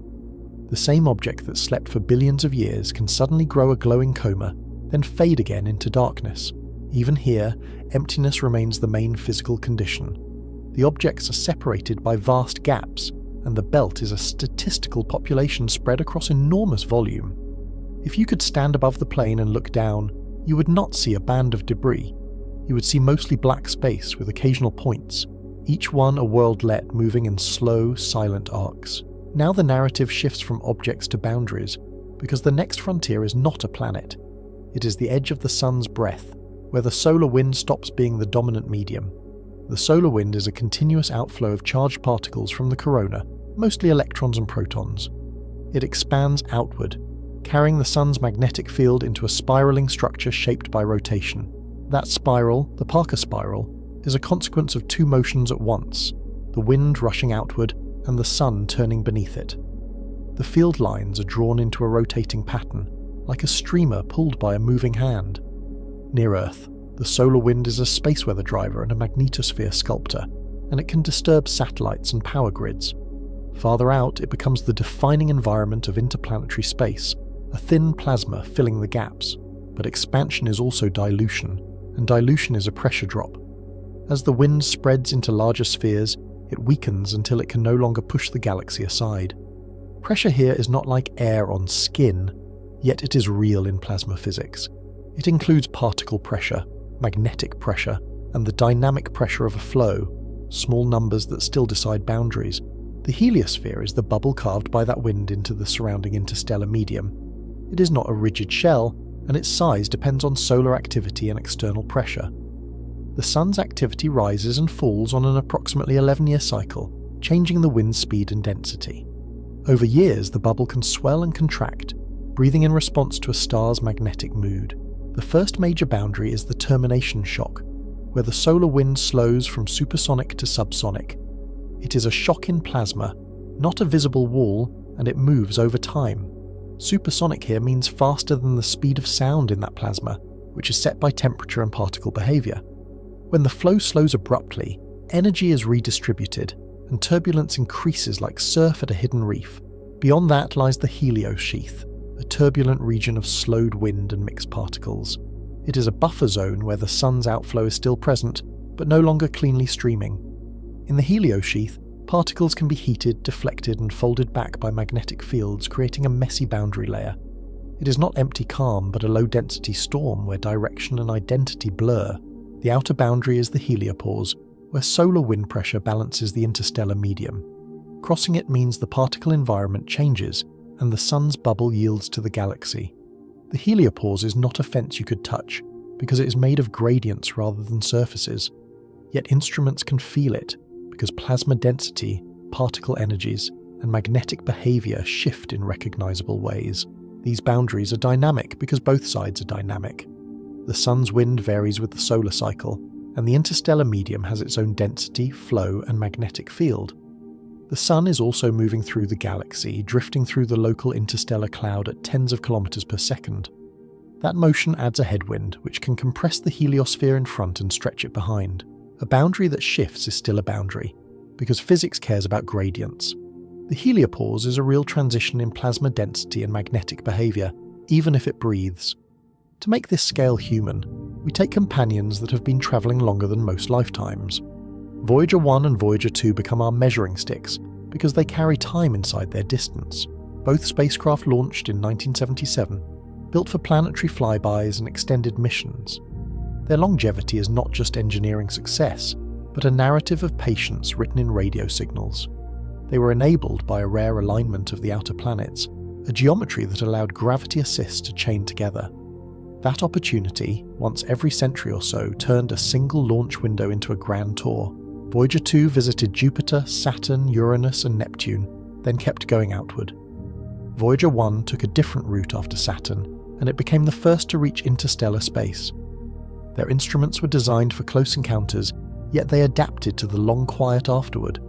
Particle detectors, magnetometers, and plasma wave instruments became frontier tools, listening for changes too subtle for cameras. Their speed is high by human standards, yet small by cosmic standards. They travel on the order of tens of thousands of kilometers per hour, and still require decades to cross the outer system.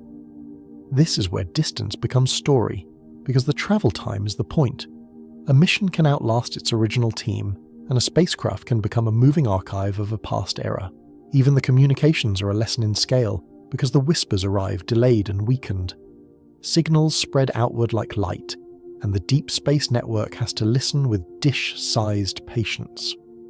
Voyager 1 crossed the heliopause in 2012, after passing the termination shock years earlier.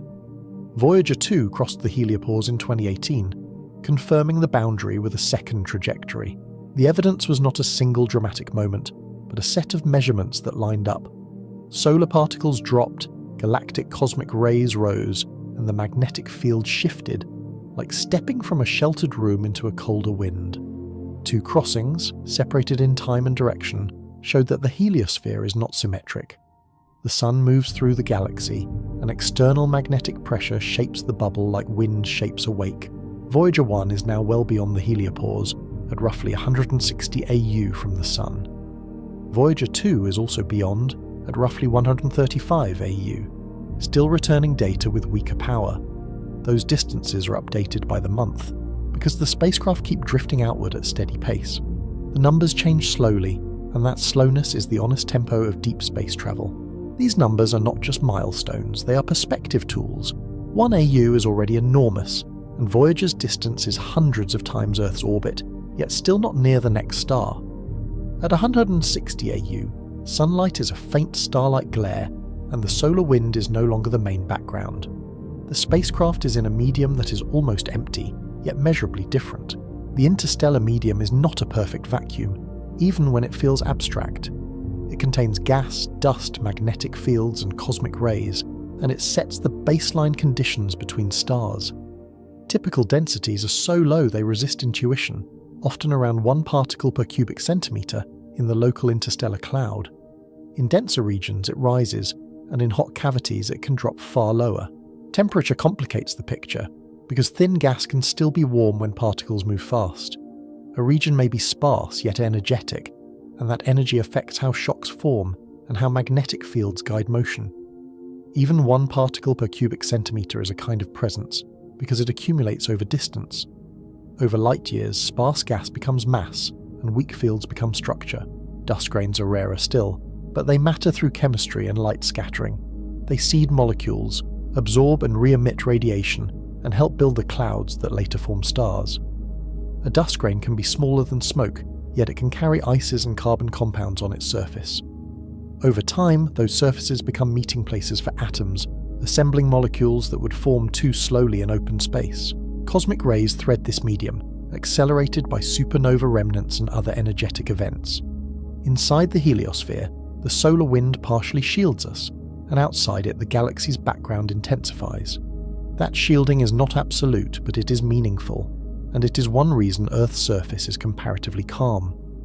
The heliosphere is a kind of weather system, and beyond it the radiation climate changes, so empty is not nothing, and night is not absence, it is a different regime. The solar system's frontier is a change in dominance, from a star-shaped bubble to a galactic environment. This is where our central question becomes emotional rather than numerical. What does it mean to be tiny physically, when even our star's influence is a local pocket in a larger sea?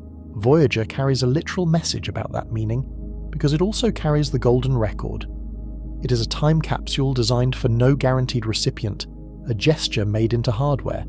Its contents are both scientific and intimate, sounds of Earth, images, greetings and music compressed into a durable artifact. The record is not a broadcast, but a quiet statement that we existed and that we wondered. But the most famous message from Voyager is not on the record, it is in an image.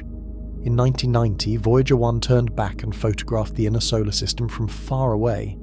The maneuver was deliberate and in some ways controversial, because pointing cameras near the sun risked damage. Yet the decision held, and the result became a defining visual of modern astronomy. In that frame, Earth is the pale blue dot, a pixel caught in scattered sunlight. The planet is visually insignificant, and that insignificance becomes the point. Earth's invisibility at billions of kilometers is not a metaphor, it is optics. A world can contain oceans, history and minds, and still disappear into the glare of its star. The glare is not just brightness, but stray light inside the camera system, a reminder that instruments have limits. Even our best lenses can be overwhelmed, and the sun can wash a planet away with a thin veil of scattered photons.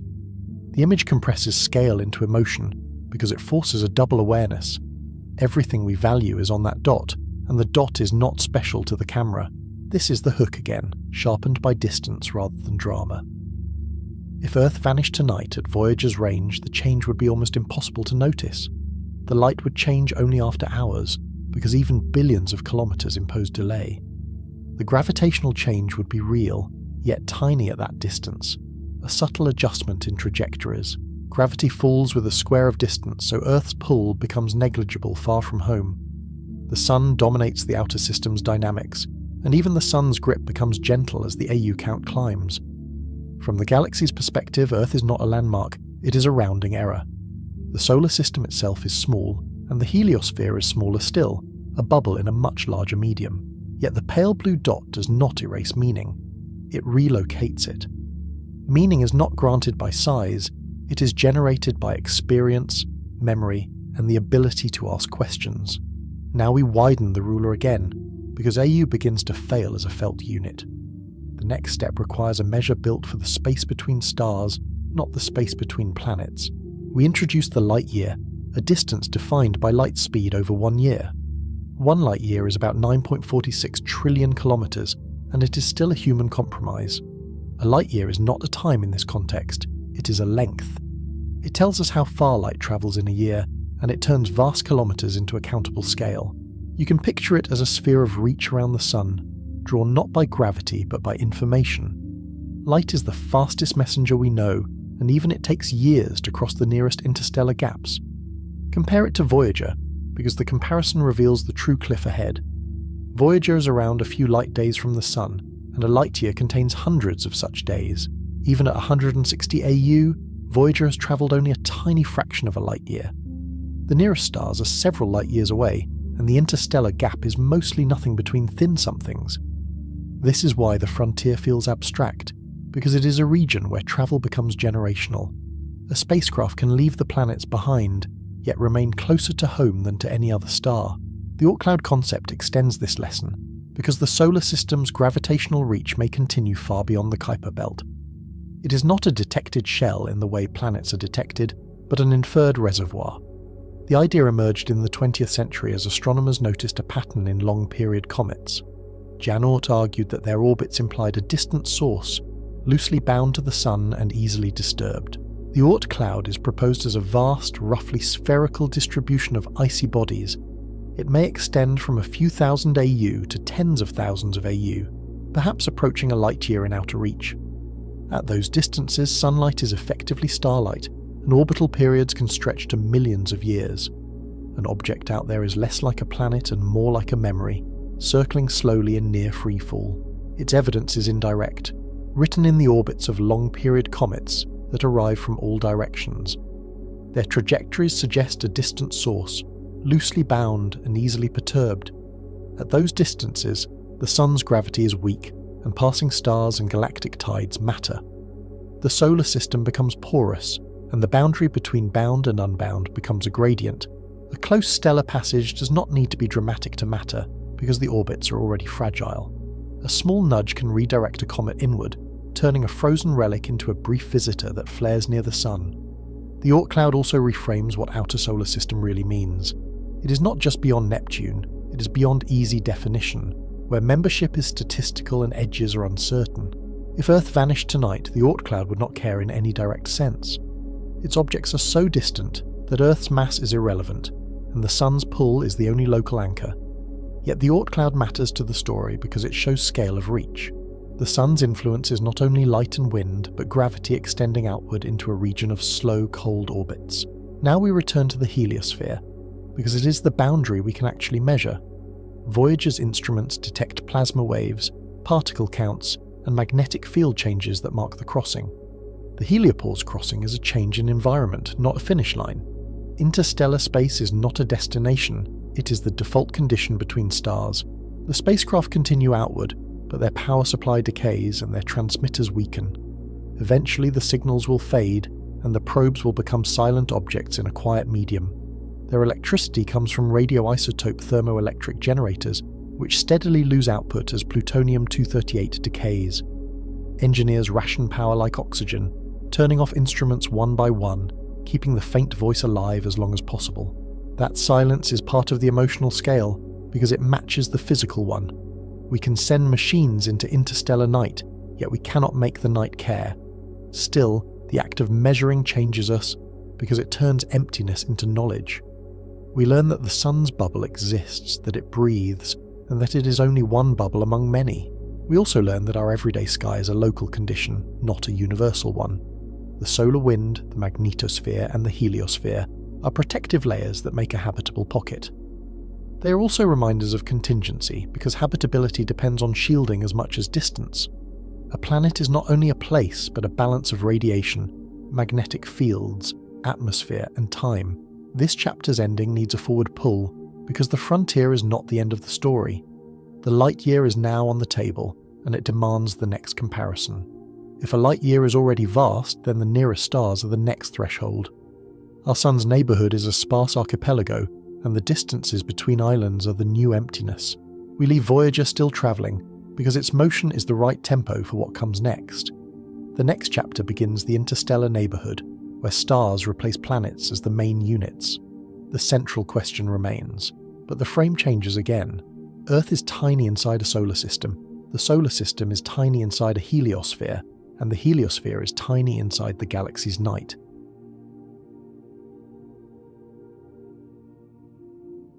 If Earth vanished tonight, how far away would you have to be before the universe didn't even notice? Not emotionally, not philosophically, but physically, where no measurable signal would register the loss as anything more than noise. A light year is a distance, not a duration in this context. It is how far light travels in 1 year, about 9.46 trillion kilometers. In meters, it is roughly 9.46 sextus 10^15, an exponent that looks abstract until you remember it is built from a simple constant, light speed. That number is not a flourish, it is a warning. Even the nearest stars are not nearby in any human sense. When you say next door in space, you're really saying, across a gulf where even photons need years. The closest star system is Alpha Centauri, a triple system bound by gravity. Its two sun-like stars, Alpha Centauri A and B, orbit each other closely, while their smaller companion circles far out. Its nearest member to us is Proxima Centauri, at about 4.24 light-years. 4.24 light-years sounds like a small count until you translate it into travel. Light needs more than 4 years to cross it, and our fastest probes are not light. In visual terms, imagine a beam leaving Earth tonight. Then picture 4 winters, 4 springs, and 4 summers passing before it reaches a different sun. Voyager scale speeds are tens of kilometers per second. Impressive and still painfully slow. Those spacecraft are already beyond the major planets, coasting on momentum and gravity assists, yet they are crawling by interstellar standards. At those speeds, 4.24 light-years becomes tens of thousands of years. Even a dream speed like 1/10 the speed of light changes the story only partially. At point 1c, the trip to Proxima still takes decades, before braking and detours. And braking is not optional. Arriving fast is indistinguishable from missing entirely, because stars are small targets in a huge dark volume.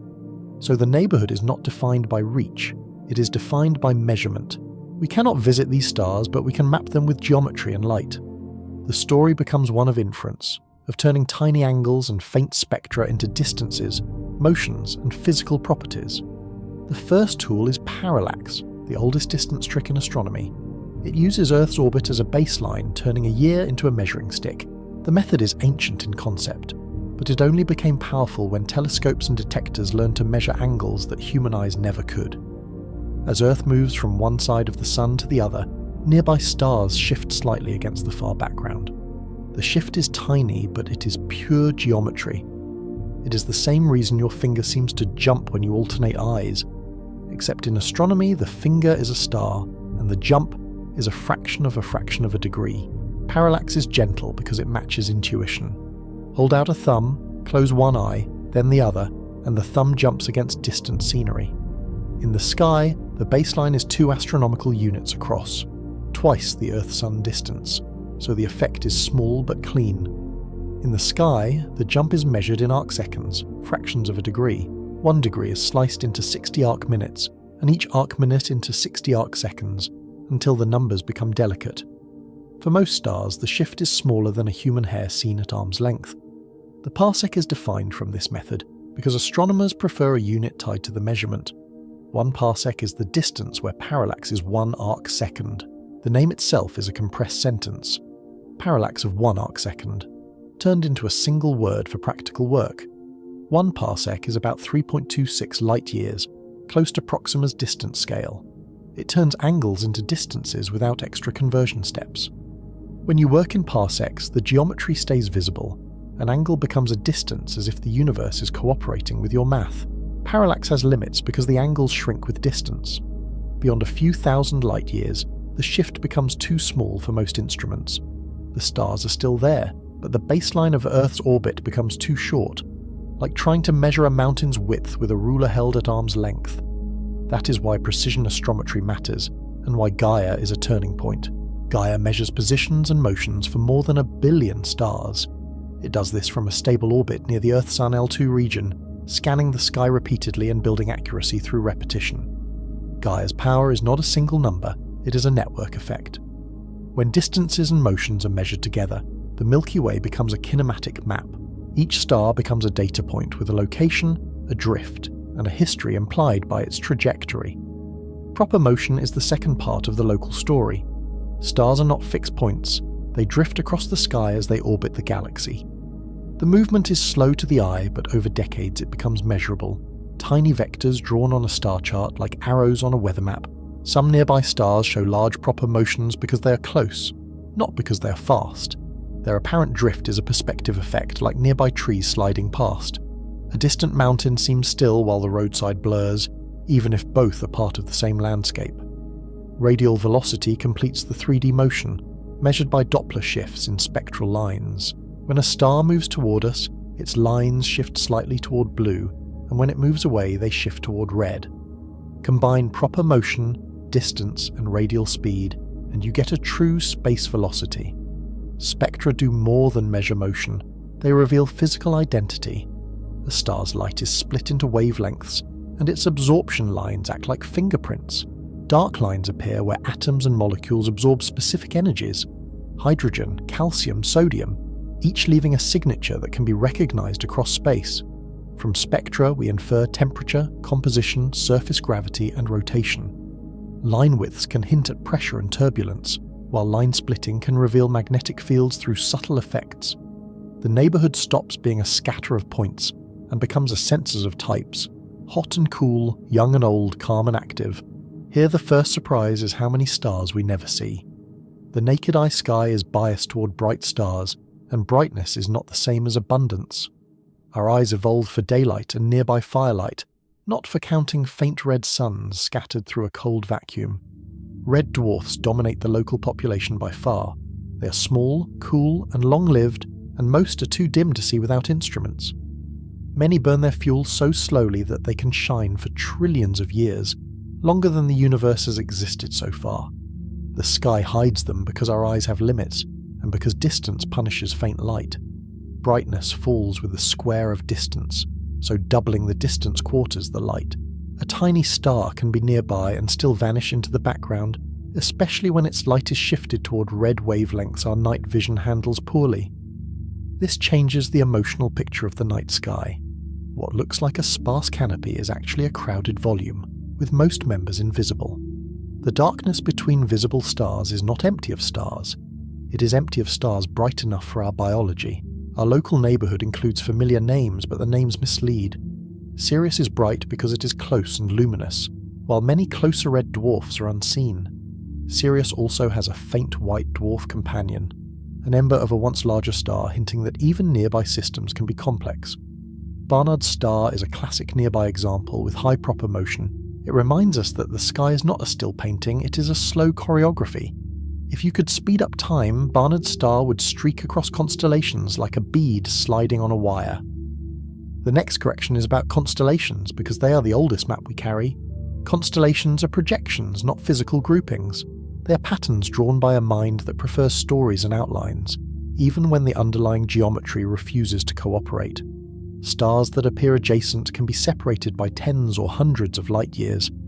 The patterns are drawn on a 2D dome by our viewpoint, not by nature. A line between two stars is often a line between two unrelated histories, different ages, different compositions, different orbits around the galaxy. If you could move a few light years sideways, the familiar shapes would dissolve. Orion, the Big Dipper, and every mythic outline would rearrange. The bright stars we connect into figures would spread apart, while new alignments would form, temporary, accidental, and just as convincing. This is not a critique of culture, it is a scale lesson. Our brains compress depth away, because depth is hard to see without motion. We are excellent at reading surfaces, but the universe is not a surface, it is a volume. Parallax gives that motion, but on a baseline of 2 astronomical units. Gaia extends the baseline by precision, turning microangles into reliable distances. It measures shifts so small they are comparable to seeing a coin on the moon move by the width of a hair, an analogy that sounds absurd until you realize it is an engineering achievement. With distances in hand, the interstellar environment becomes the next character. The sun is not drifting through a uniform fog, it moves through structured space. The space between stars has texture, clouds, cavities, filaments, and the sun is simply one traveller passing through them. We live inside the local bubble, a cavity of hot, low-density gas. It is tens to hundreds of light years across, thin in particles and high in temperature. The gas is so tenuous that a cubic centimetre may hold only a few atoms, yet the temperature can reach millions of degrees because those few particles carry high energy. The local bubble likely formed from past supernovae that swept and heated the surrounding medium. The evidence is in gas density, X-ray emission, and the shape of local clouds. Astronomers have traced possible stellar associations that could have produced multiple explosions over millions of years, each one carving and recarving the cavity like overlapping shockwaves in water. Inside this cavity, the interstellar medium is not empty, but it is sparse. A few particles per cubic centimetre can still carry magnetic fields and cosmic rays. Dust grains, tiny silicate and carbon-rich specks, drift through as well, and when they align with magnetic fields they can polarize starlight, quietly revealing invisible structure. The Sun is moving through the Milky Way at roughly a couple hundred kilometers per second around the galactic center. Locally, it also drifts relative to nearby stars and gas. That means our position in the local bubble is not permanent. Over long spans, we cross boundaries, approach denser clouds, and leave others behind. That motion matters because it changes our interstellar weather over long times. The heliosphere's shape depends on the surrounding medium, and the surrounding medium changes. a denser region would press the heliosphere inward, altering how cosmic rays reach the inner solar system. Subtle, but potentially important over geological timescales. So the local neighbourhood is not just a list of stars. It is a dynamic region of gas, dust, fields, and moving suns, all sharing the same galactic tide. When you picture it, do not imagine empty blackness. Imagine a thin, glowing plasma with faint filaments, threaded by magnetism and stirred by ancient explosions. Distance measurement is how we turn this into a map rather than a mystery. Parallax anchors the nearest stars, but it cannot reach the whole galaxy. To go farther, astronomers use standard candles, objects with known intrinsic brightness, and they build a ladder where each rung supports the next. Compare intrinsic brightness to apparent brightness, and distance falls out. The logic is simple in plain language. If you know how bright something truly is, then how dim it appears tells you how far away it must be. The difficulty is not the arithmetic. It is proving that the true brightness is truly known. Cepheid variables are a key rung on this ladder. Their pulsation period correlates with luminosity, so timing the pulse reveals the true power. These stars swell and shrink because their outer layers trap and release heat in a rhythmic cycle, and the period, days to weeks, becomes a natural clock. Historically, Cepheids transformed astronomy because they turned distant smudges into measured places. In the early 20th century, Henrietta Leavitt discovered the period-luminosity relation in the Magellanic Clouds, where distance differences were small enough to reveal the pattern. Later, that relation helped show that some nebulae were separate galaxies, an expansion of the known universe built from careful counting of starlight. Type Ia supernovae extend the ladder much farther, because their peak brightness is remarkably consistent after calibration. They are rare, but visible across galaxies. They occur when a white dwarf in a binary system reaches a critical condition and detonates, producing a bright, characteristic light curve that can be standardized. The ladder is not one method, it is a chain of cross-checks. Parallax calibrates Cepheids, Cepheids calibrate galaxies, and supernovae push beyond. Each link must be tested, because an error at the bottom becomes a distortion at the top, small biases turning into large misunderstandings. Spectra keep the ladder honest, because they identify what you're looking at. A Cepheid has characteristic features, and a type Ia has a recognizable spectral evolution. Without spectra, a bright transient could be misclassified, and a wrong classification is a wrong distance, an elegant number attached to the wrong object. In the local neighborhood, these tools overlap, and overlap is strength. When two methods agree, the map becomes trustworthy rather than merely plausible. Agreement is not just comfort. It is a constraint that forces the universe to be consistent across independent measurements. Gaia also measures distances to many Cepheids and clusters, tightening the calibration. The result is a more precise cosmic distance scale, starting right here. Star clusters are especially valuable because their members share age and composition, letting astronomers test models of stellar evolution against a group rather than a single star. Now return to speed, because speed is the limiter that makes the numbers emotional. Distance is not just length, it is time when you try to cross it. In spaceflight, time is not a side effect. It is the main cost, because life, engineering, and patience all have limits. At 0.1 c, a human lifetime can reach the nearest stars, but only barely. At current propulsion, the same trip becomes a history longer than recorded civilization. Even if a probe survived, its makers would be myth, and its language would be archaeology. This is why the nearest stars still feel like another universe. They are close in galactic terms, yet unreachable in practical terms, like islands across an ocean with no ships. The ocean is not water, but emptiness, and the ship is not wood, but energy. An energy budget that must be carried, managed, and eventually reversed for arrival. The universe does not need our travel to be real, and it does not slow down for our ambition. The gap between stars is the default condition, and matter is the exception. Most of the cosmos is separation, and the bright objects we love are islands of density floating in a vast, thin sea. This is also where the hook sharpens again. If Earth vanished tonight, the nearest stars would not react in any meaningful way. There would be no cosmic alarm, no ripple of attention, only the quiet propagation of changes at the speed nature allows. The light would change only after years, and even then it would be a tiny subtraction from the sun's glare. From far away, Earth is not a beacon, but a faint reflection, a small modulation on a much brighter source. Gravity would adjust instantly in principle, but insignificantly in effect because Earth's mass is a rounding error in the Sun's larger gravitational story. From Proxima, the Sun is just another star, and Earth is a faint companion lost in brightness. The universe would not notice because the universe is not built to notice small losses. Yet consider the asymmetry. Our world contains oceans, weather, and memory, while from 4 light-years away it is less than a pixel. Yet our instruments can notice, and that is the human counterpoint. We build rulers out of orbits, clocks out of pulsations, and identities out of spectra. We turn the sky into a laboratory by refusing to accept that distance makes knowledge impossible. This is how small becomes meaningful without becoming central. We cannot be large, but we can be precise, and precision turns awe into understanding. The act of measurement becomes a kind of presence, quiet, disciplined, and surprisingly powerful. Now widen the tension beyond the local bubble, because the neighbourhood is only a droplet. The Milky Way contains hundreds of billions of stars, and we have met only the nearest handful. When you look at a dense band of starlight in the night sky, you're seeing the combined glow of countless suns, most too far and too faint to separate with the naked eye. Even if you count every star within 10 light-years, you're sampling a tiny volume. It is a small sphere inside a disk tens of thousands of light-years across. The galaxy's disk has thickness and structure, and our tiny sphere is like a single bubble in a storm, informative but not representative of the whole.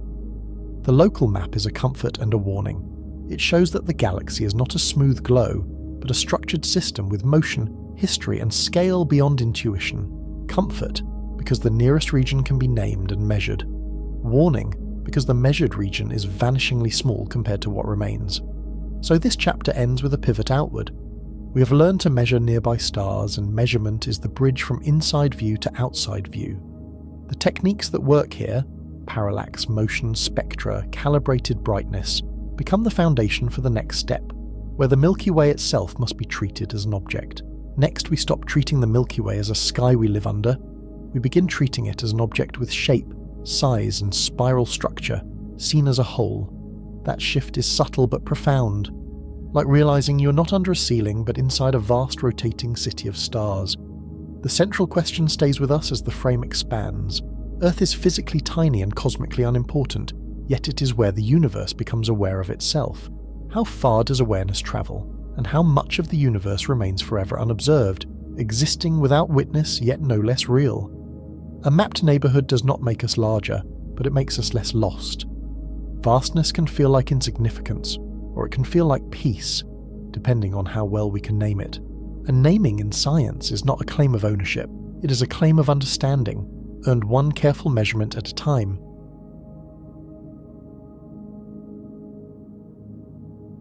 The Milky Way is a disk galaxy with a diameter near 100,000 to 120,000 light-years. Its thin disk is about 1,000 light-years thick, with thicker components extending farther above and below. In those thicker regions, older stars roam in puffier orbits, and their motions hint at a long history of gravitational stirring. That thickness matters because our sky view is biased by where we sit inside it.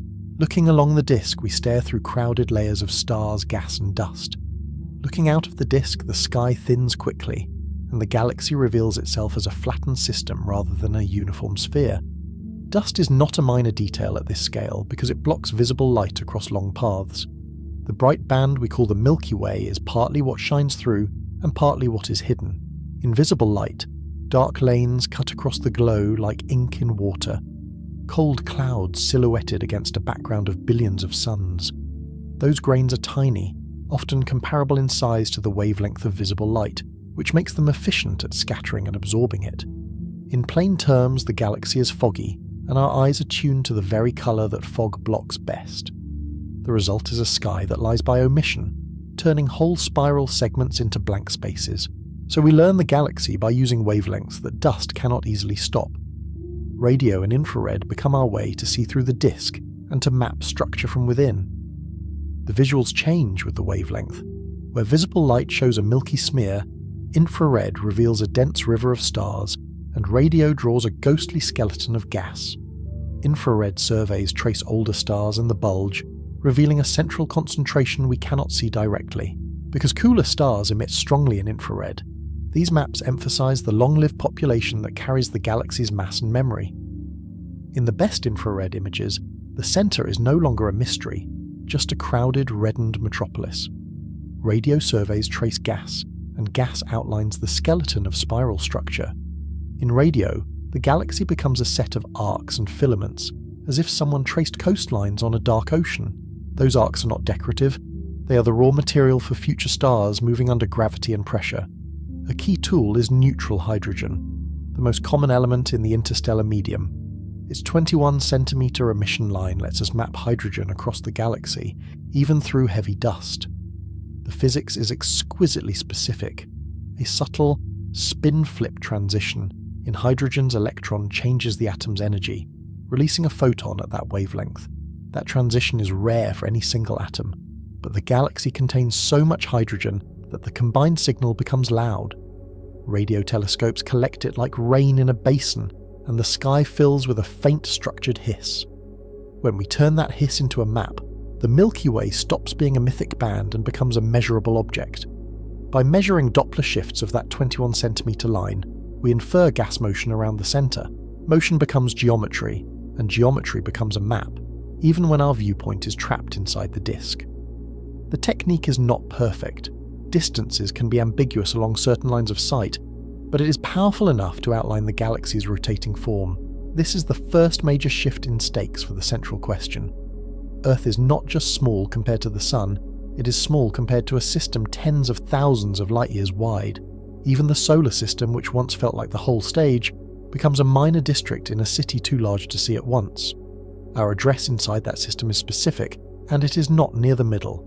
The Sun sits roughly 26,000 to 27,000 light-years from the galactic center, embedded in the disk. We're far enough out that the center is not overhead but sideways, buried behind layers of intervening clouds. We are in a region often called the Orion Arm or Orion Spur, between larger spiral arms. It is not a grand central boulevard, it is a smaller branch in a much larger pattern. On a map, it looks like a modest off-ramp, yet it hosts familiar landmarks, nearby star-forming regions, glowing nebulae, and the stellar associations that shaped our local sky. The Sun's orbit around the Milky Way is long enough to swallow most of complex life's history. One galactic year is about 225 to 250 million Earth years, depending on the orbit model. That orbit speed is roughly a few hundred kilometers per second, fast enough to cross continents in seconds, yet slow enough to take eons to complete a circuit. That number reframes time the way the light year reframed distance. Dinosaurs lived and vanished in roughly one galactic year, and humans occupy only a thin slice of one orbit. If you imagine the Sun's path as a clock face, our entire recorded history is less than a scratch on the rim. The orbit is not a perfect circle, and the disk is not a rigid record. Stars drift, spiral patterns shift, and the galaxy evolves while we ride along. The Sun also bobs gently above and below the midplane over tens of millions of years, an oscillation through the disk that changes what the night sky looks like over deep time. Now we name the center because every rotating system has a focus. The galactic center lies in the direction of Sagittarius, hidden behind dense dust lanes. In the sky, that direction is rich with star clouds and dark rifts, a visual hint that we are looking into the thickest part of the disk. At the center is Sagittarius A star, a compact radio source that marks a supermassive black hole. Its mass is about 4 million times the Sun's mass. The number is not guessed from brightness, because the black hole is dark.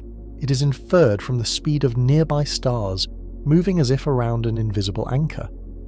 A supermassive black hole is not a cosmic vacuum cleaner that swallows everything nearby. It is an extreme concentration of mass, and gravity still follows the same distance rules. Far away, it pulls like any other object with the same mass, and the galaxy's stars mostly ignore it in their day-to-day orbits. If the Sun were replaced by a black hole of equal mass, Earth's orbit would remain nearly the same. The danger comes from being close, not from the label. What changes near a black hole is not the basic law of gravity, but the intensity of space-time curvature when you approach the boundary. What makes a black hole unique is the event horizon, a boundary set by escape speed. Inside that horizon, all paths forward lead deeper, because space-time is curved beyond return. The horizon is not a solid surface. It is a point of no comeback where even light cannot climb out. Outside the horizon, a black hole behaves like any other object of the same mass. It can be orbited, it can be measured, and it can be fed by surrounding gas. When gas does fall in, it often forms a hot accretion flow, matter spiraling, heating, and radiating before it disappears. Sagittarius A* is quiet compared to the active nuclei of some galaxies, but it is not invisible. We track stars orbiting an unseen point, and their speeds reveal the hidden mass. In infrared, those stars flicker through the dust like fireflies behind a curtain, and their paths draw ellipses that point to the same dark focus. Those stellar orbits are fast and tight near the centre, completing in years or decades. Their motion is a clean test of gravity and a direct proof of a compact, massive object.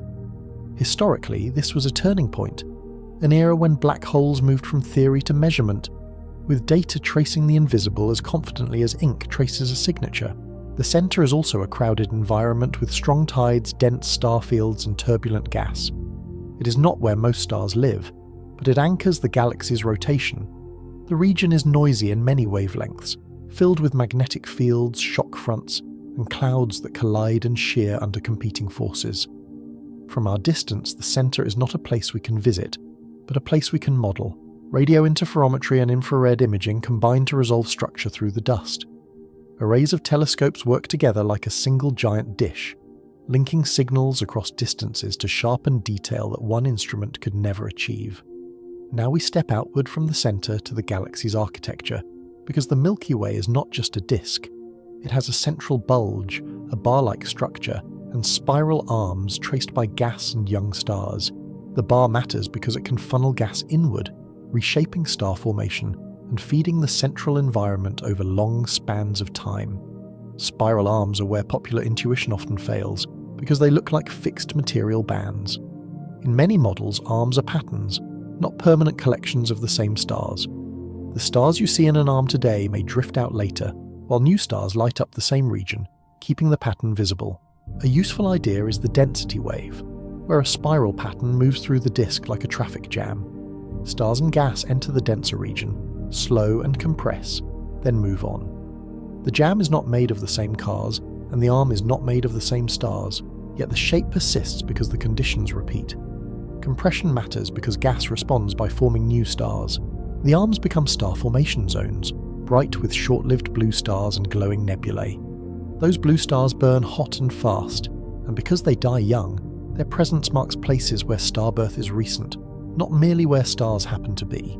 Nebulae are not just pretty clouds, they are physical nurseries shaped by gravity and radiation. Dense regions collapse into protostars, while young stars carve cavities with light and winds. In detailed images you can see pillars and ridges, sculpted by ultraviolet radiation that strips and pushes the gas like weather on a cosmic coastline.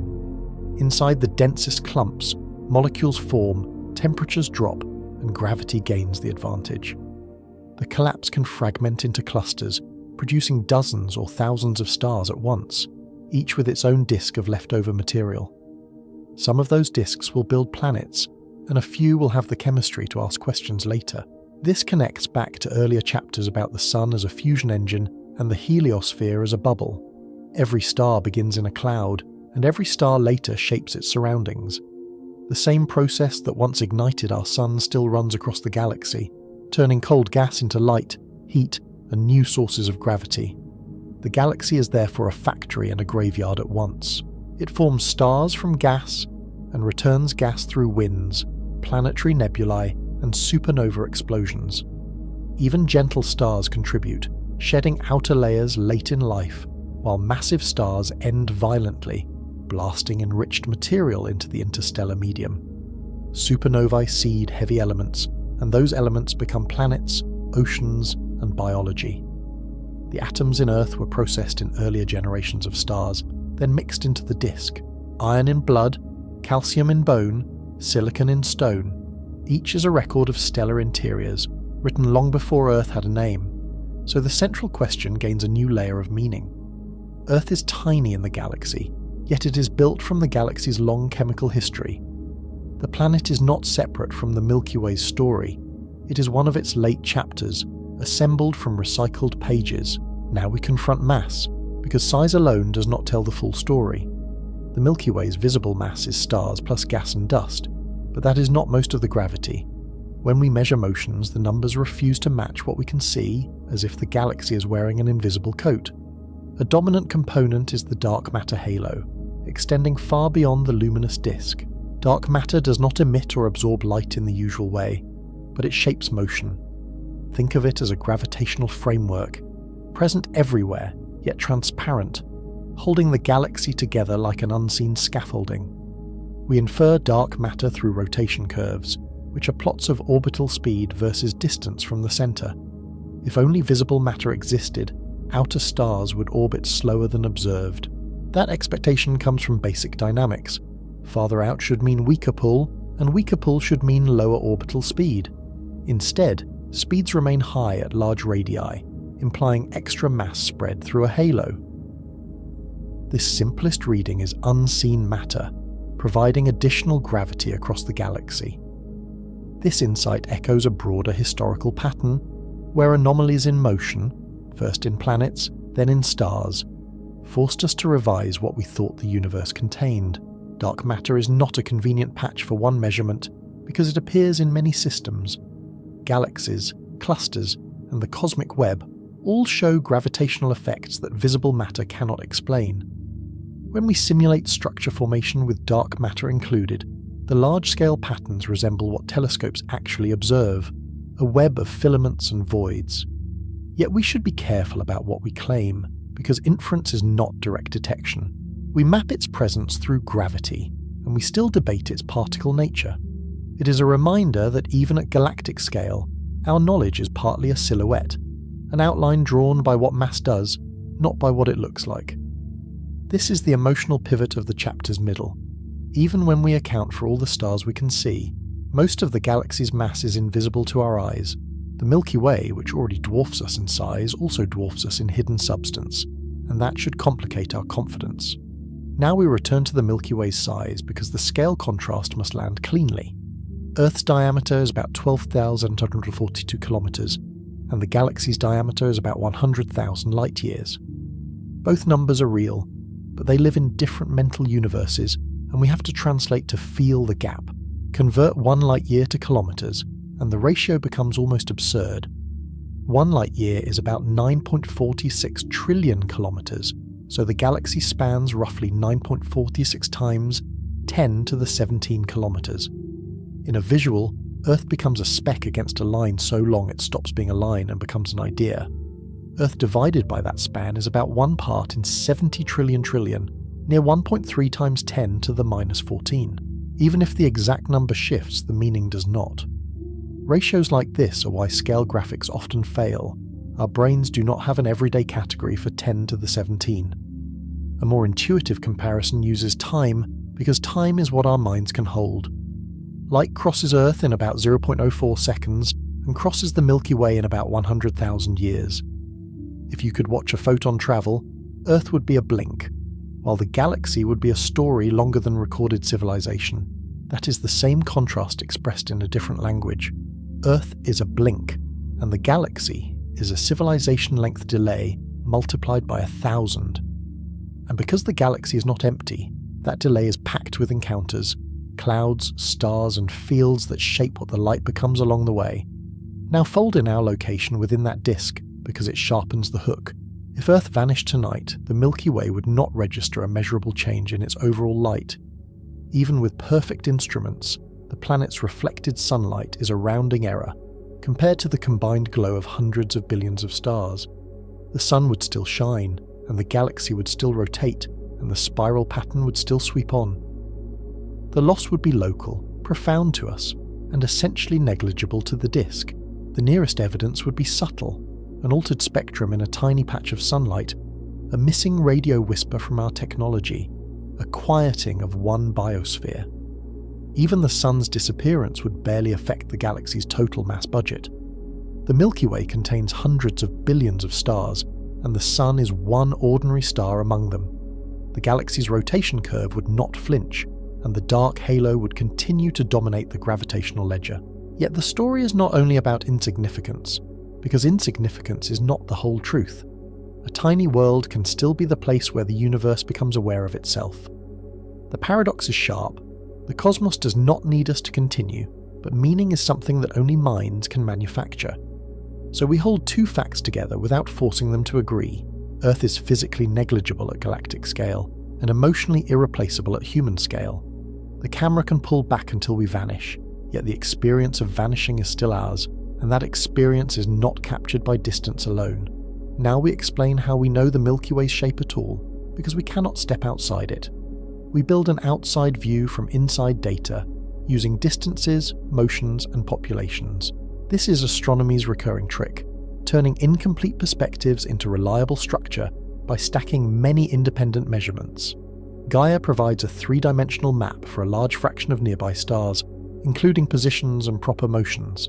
That map reveals streams, clusters, and the disk's kinematics like a weather chart. When you see those motions visualized, the galaxy looks less like a static picture and more like a living flow.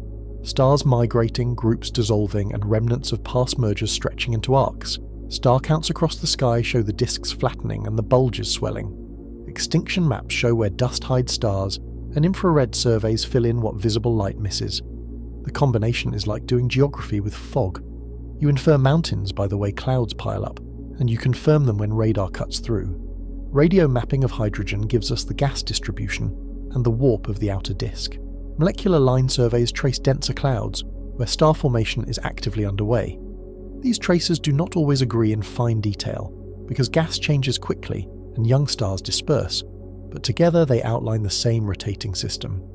We also use standard candles beyond parallax range, including Cepheids and other calibrated stars. Distance ladders let us place far regions of the disk into a coherent coordinate system. Historically, these methods were hard-won, built from decades of careful calibration, and they are why how far is now a measurable question rather than a philosophical one. The result is not a single photograph, but a model constrained by many measurements.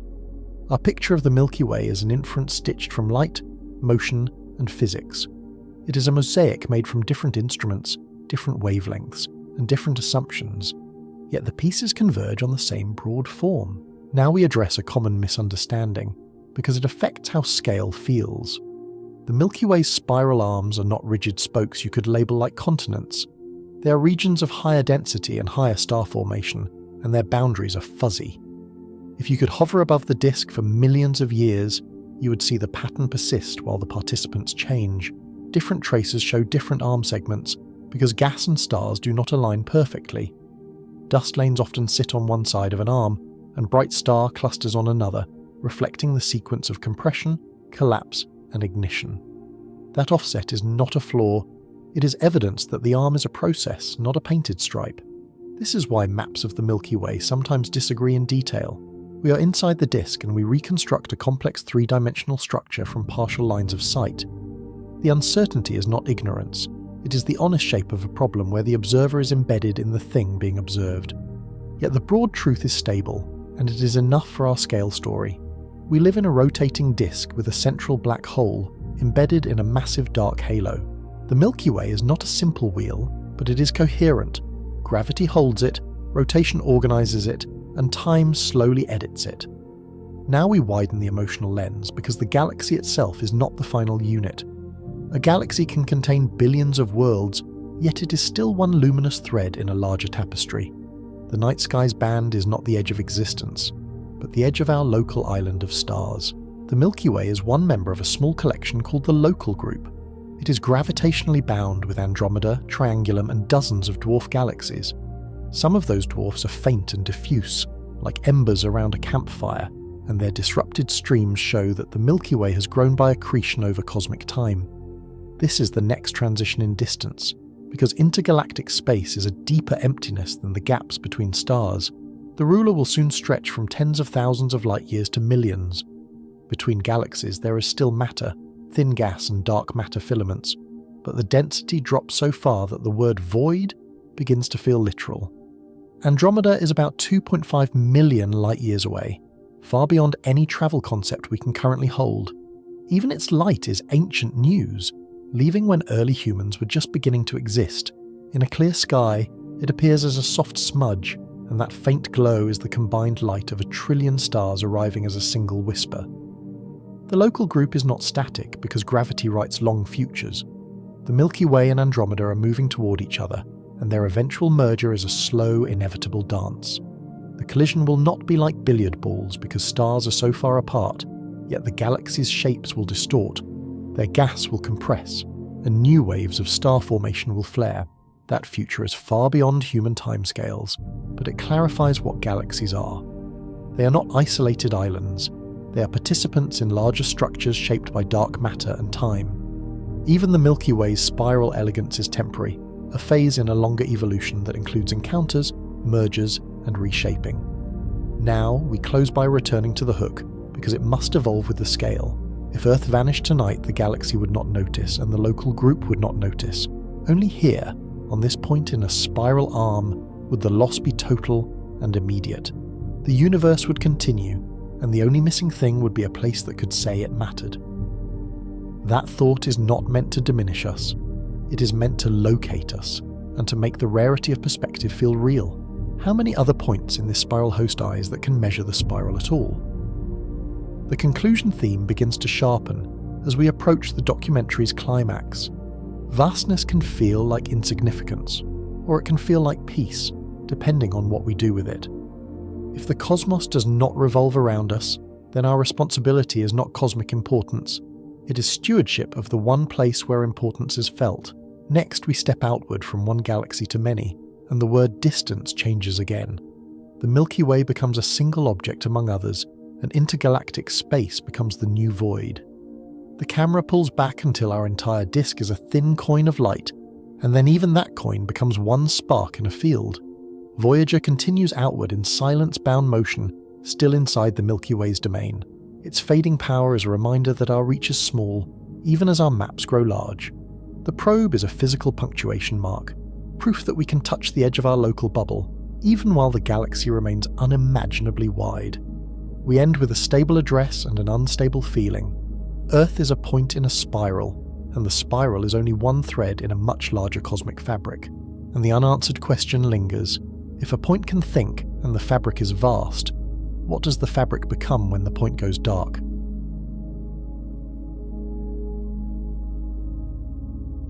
Inside the Milky Way, distances were tens of thousands of light years and crowded with stars. Beyond it, the next emptiness is deeper, because the space between galaxies is the defining feature. The familiar glow of the galactic plane thins, then breaks, until the sky becomes mostly black again. A galaxy is a city of stars, but a city surrounded by darkness that is mostly not stars. In wide shots, galaxies look like islands, yet the ocean between them is not empty in the everyday sense. It is simply so thin, so cold, and so dark that our instincts misread it as nothing. The local group is our first real neighbourhood of separate galaxies, bound together by shared gravity. It is not a neat cluster with a bright centre, but a loose association spread across a few million light-years. The word group sounds casual, yet the physics is strict and measurable. Start with the nearest giant neighbour, because it anchors the whole chapter. Andromeda, M31, sits about 2.5 million light-years away, close enough to be a faint naked-eye smudge. Under dark skies it appears as a small elongated haze like breath on glass. That smudge is not a single light, and it is not a cloud in our atmosphere. It is the combined glow of hundreds of billions of stars arriving as one soft patch. Through binoculars, the core brightens, and the edges fade into a delicate oval that seems too large to be real.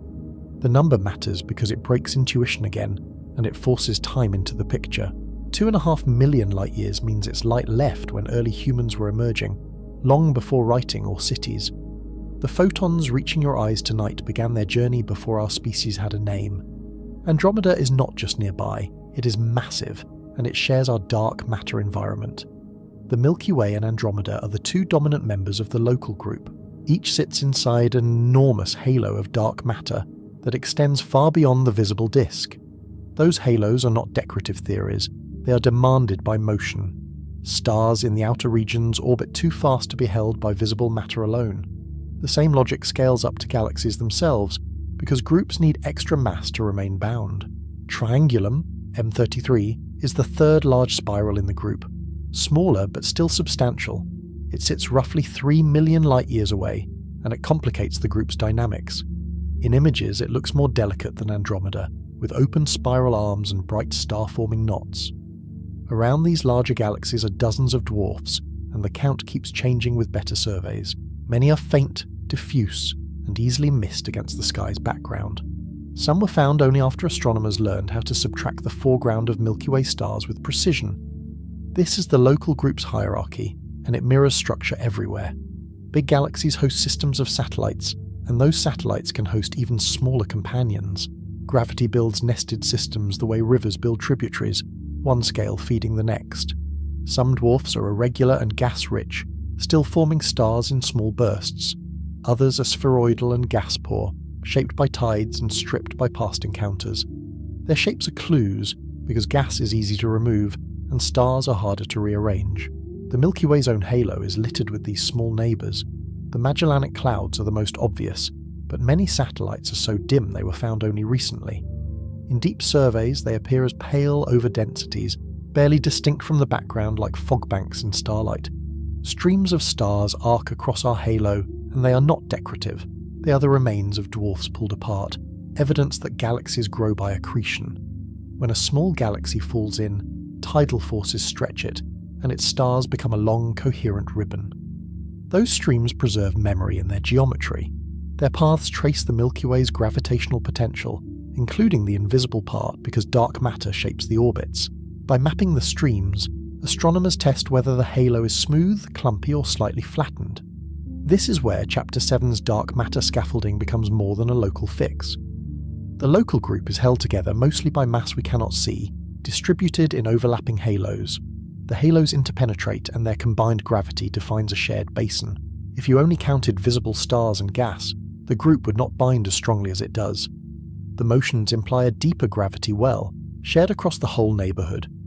That conclusion comes from dynamics, not aesthetics, because velocities reveal mass the way a swing reveals the length of its chain. Now we name the new kind of emptiness, because it changes the emotional tone.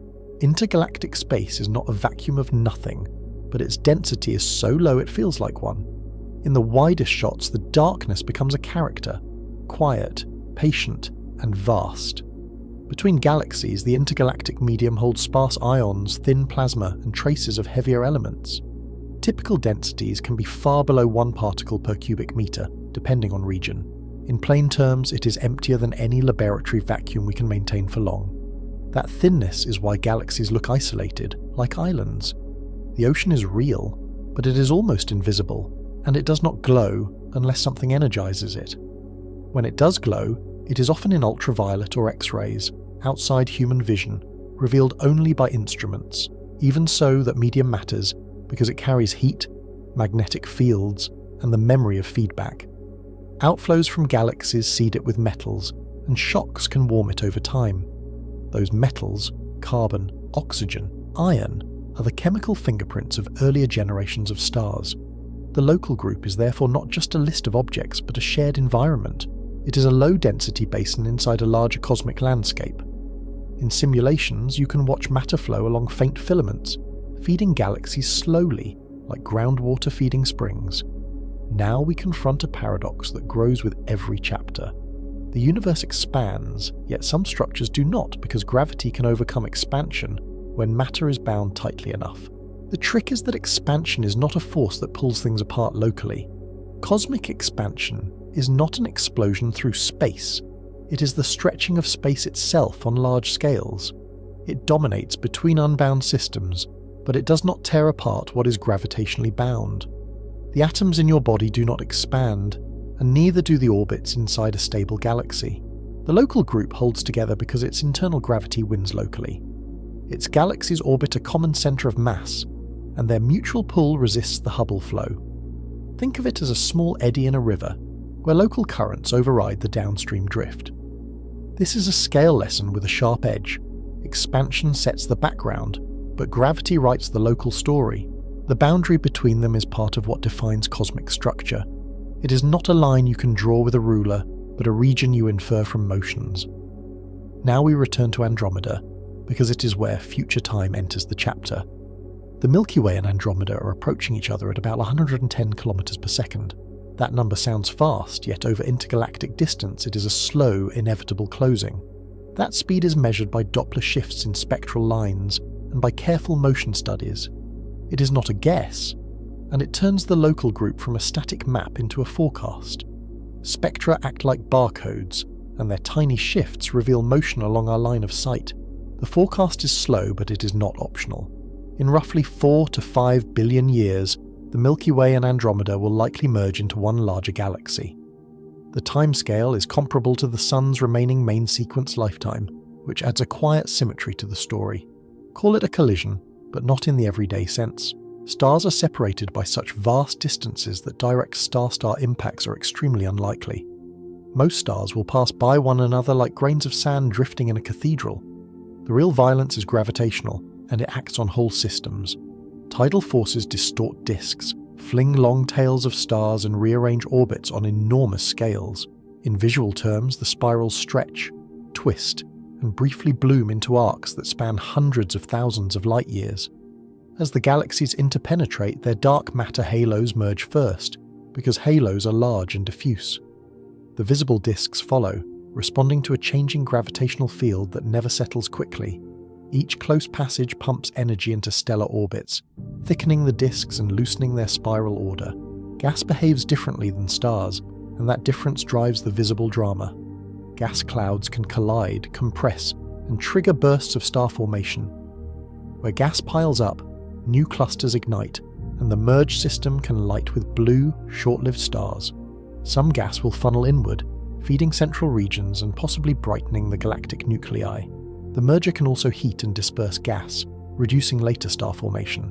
The same event can create a brief fireworks show, then leave behind a quieter, older population. Over time, the two spiral disks may lose their clean structure. The remnant is often an elliptical-like galaxy, supported more by random motions than by a thin rotating disk. In the long view, ordered rotation gives way to a more rounded swarm, like a stirred cloud replacing a spinning record. This is not a special fate reserved for us. It is common in cosmic history. Many large galaxies show signs of past mergers, written into their halos and stellar populations. The evidence appears as shells, streams, and mismatched ages, all pointing to earlier encounters. The local group therefore becomes a time machine as well as a distance lesson. It shows that even galaxies are temporary shapes, not permanent monuments. The night sky feels fixed because our lifetimes are short, not because the universe is still.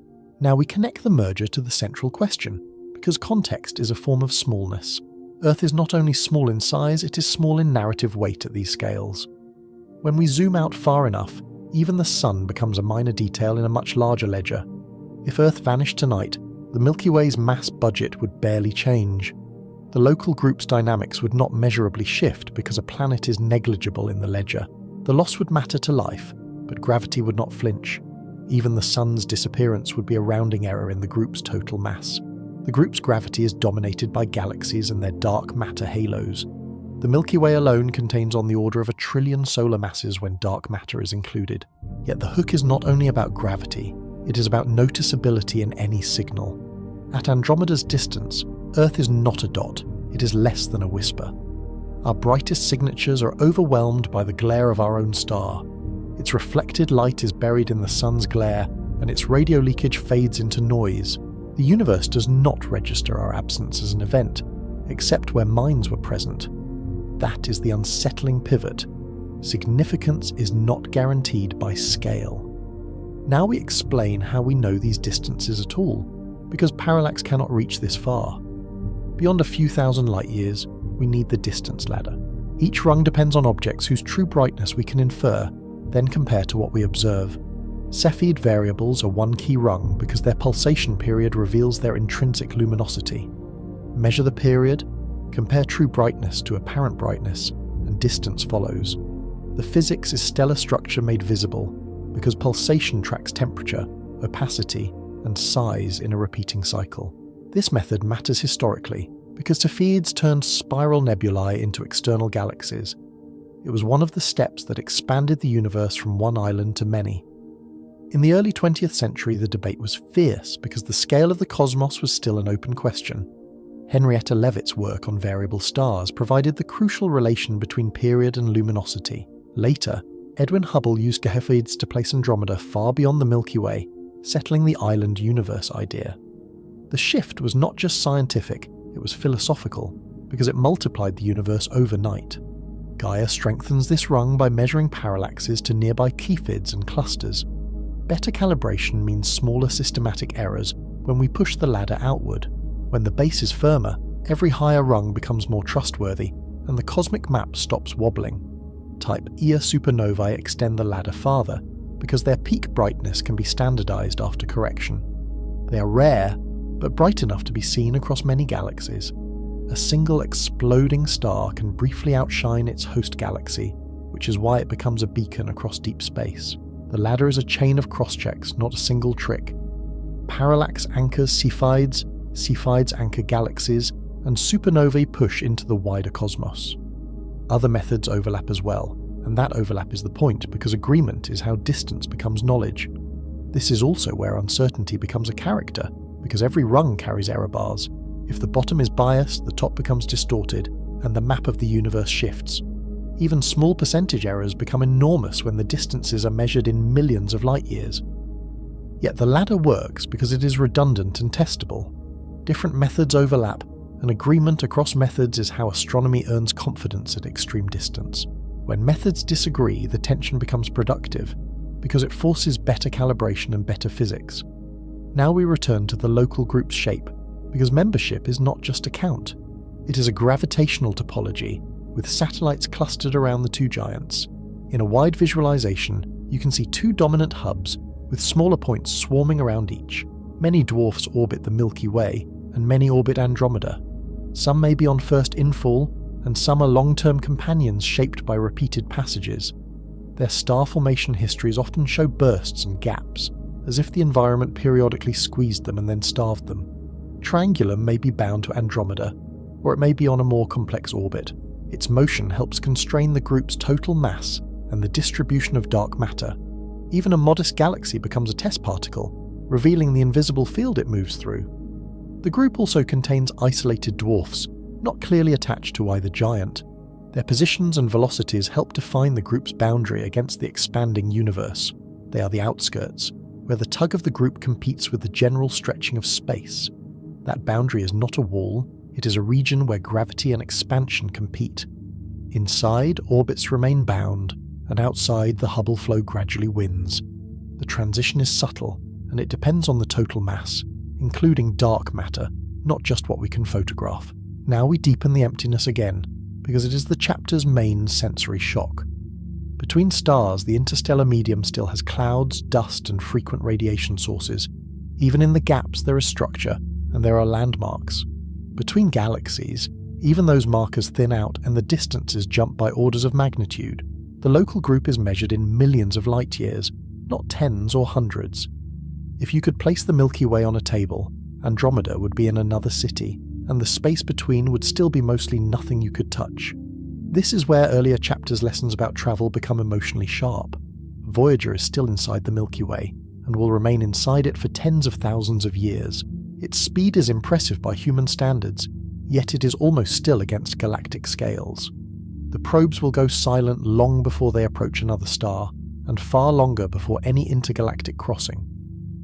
Their fading power is a reminder that scale is not only distance but endurance. The universe does not just ask how far, it asks how long you can keep going. So the local group is not a destination for us, it is a context for our maps. We can measure it, model it, and forecast its future, even while we cannot traverse it. That separation between comprehension and travel is one of astronomy's quiet themes. Now we connect the local group to the larger cosmic pattern, because the chapter must build toward the climax.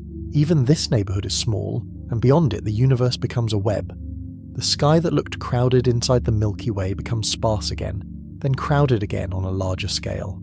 The next step outward is galaxy clusters, where hundreds to thousands of galaxies share a deeper common gravity well. Clusters are not gentle gatherings, they are hot, massive, and dominated by dark matter. They are also laboratories, because their extreme environments reveal physics that is hidden in calmer places. In clusters, galaxies interact more frequently, and the intracluster medium is hotter and brighter in X-rays. The scale of binding increases, and the emptiness becomes structured into filaments and voids. Where the gas is shocked and heated, it glows in high-energy light, outlining the cluster's true mass distribution. The local group is therefore a small eddy in a much larger flow. It is a modest knot in a cosmic network that stretches across billions of light-years. From far enough away, our entire neighbourhood becomes one faint node, barely distinct from countless others. Now, we land the central question in its new form because the viewer needs the emotional pivot. Earth's smallness is physical, but it is also contextual, nested inside larger and larger structures. The same planet that feels like a whole world becomes, in this view, a detail inside a detail. A world in a solar system, in a galaxy, in a group, among countless others. The universe does not notice the loss of one world, but one world can notice the universe. That asymmetry is the strange gift of intelligence, because awareness can reach where bodies cannot. That is the tension we carry forward, without trying to resolve it too early. Vastness can feel like insignificance, or it can feel like peace, depending on what we do with awareness.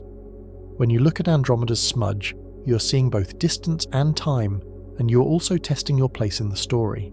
So we end by pulling back one more step because Chapter 9 needs a bigger stage.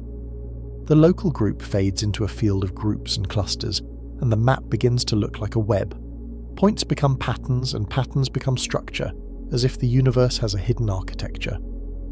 Next, we enter galaxy clusters, where gravity binds hundreds to thousands of galaxies in one shared structure. The scale will jump again, and Earth will shrink into pure context.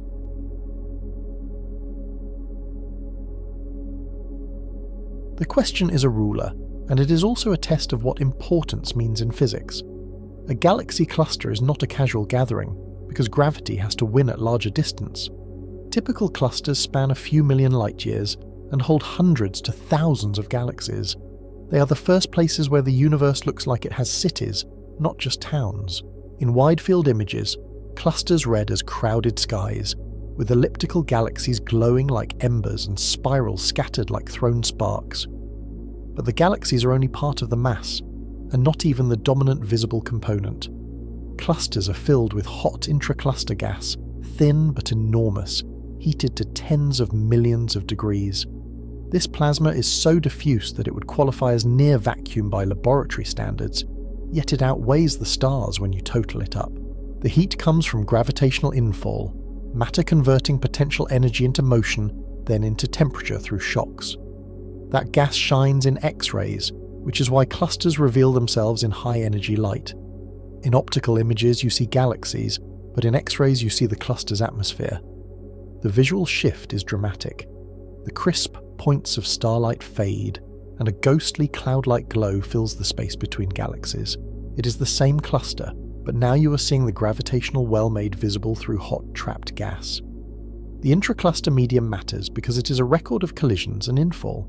As galaxies fall in, shocks heat the gas, and ram pressure can strip gas from galaxies. You can picture it like a wind tunnel on a cosmic scale, galaxies plunging through a thin, scorching fog. Their own reservoirs of cold gas can be peeled away, shutting down star formation and changing a galaxy's future. Clusters also carry chemical history in that hot plasma, because supernovae and galactic winds seed it with heavy elements. Iron, silicon and oxygen lines imprint themselves in X-ray spectra, letting us read enrichment like a forensic report. Even the empty space in a cluster is a library of past star deaths. The cluster is not only a structure, it is an archive. Clusters are also where dark matter stops being an abstract halo and becomes a measurable landscape.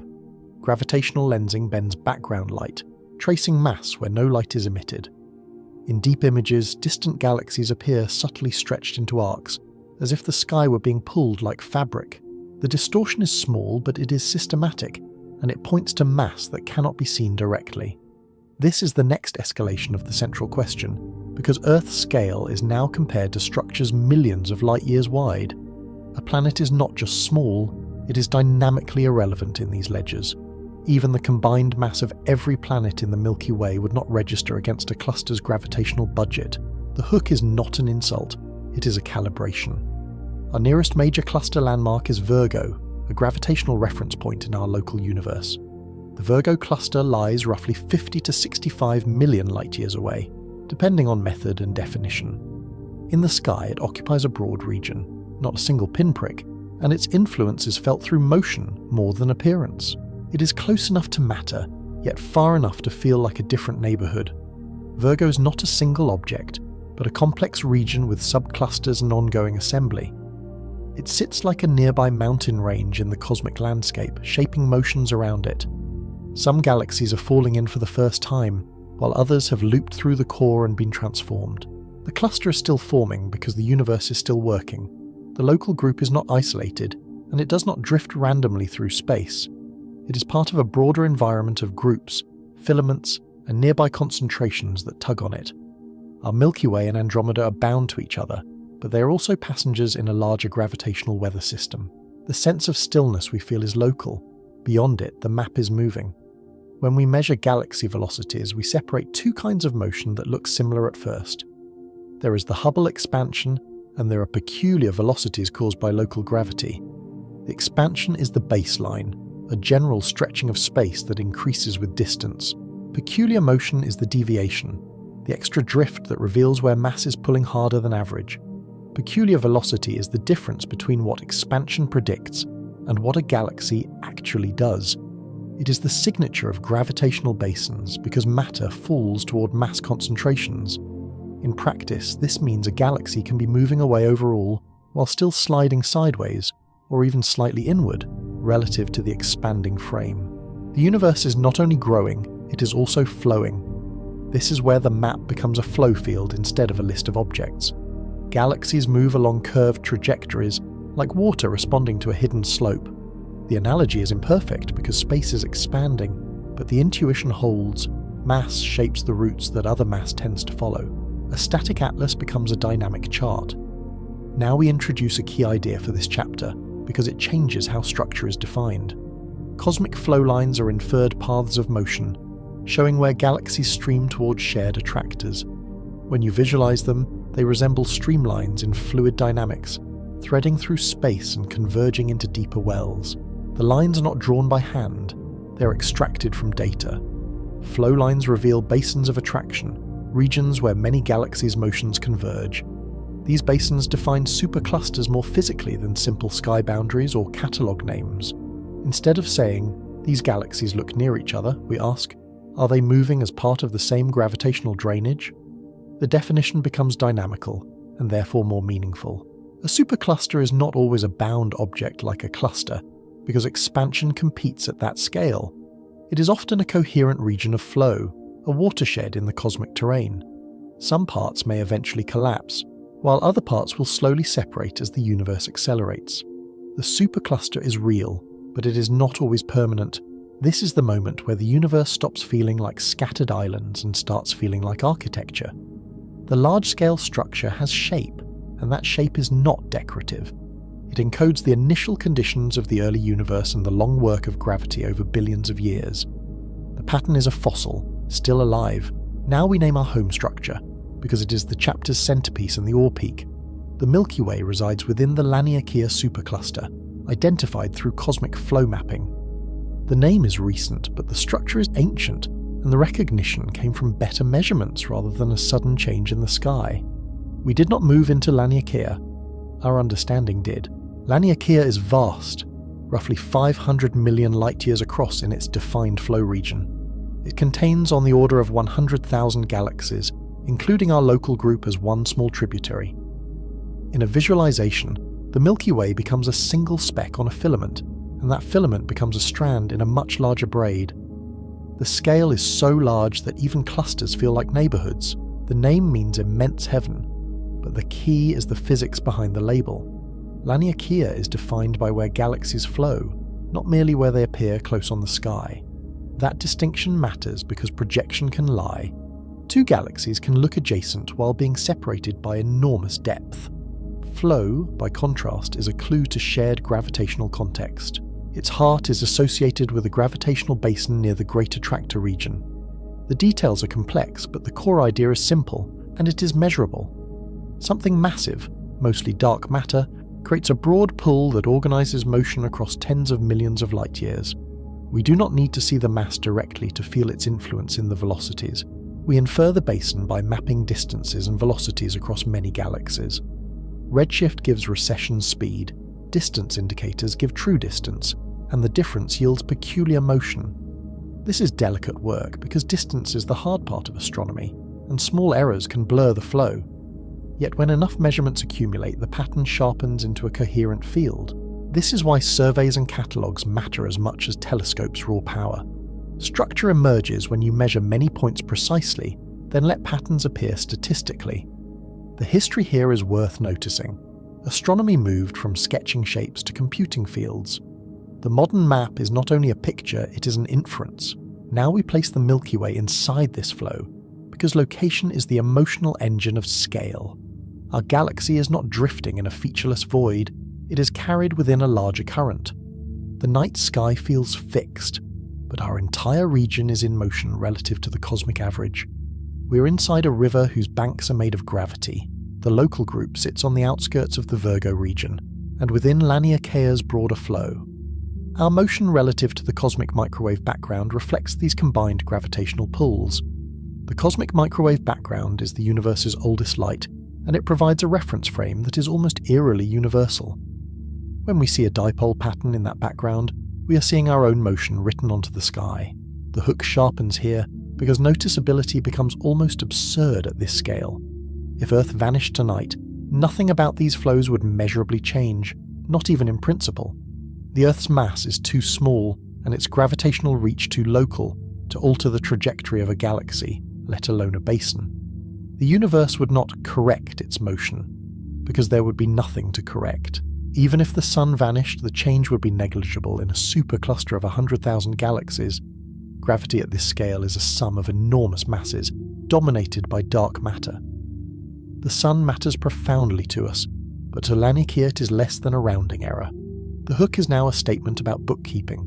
Now we widen again, because Laniakea is not the whole story, and it is not the largest unit.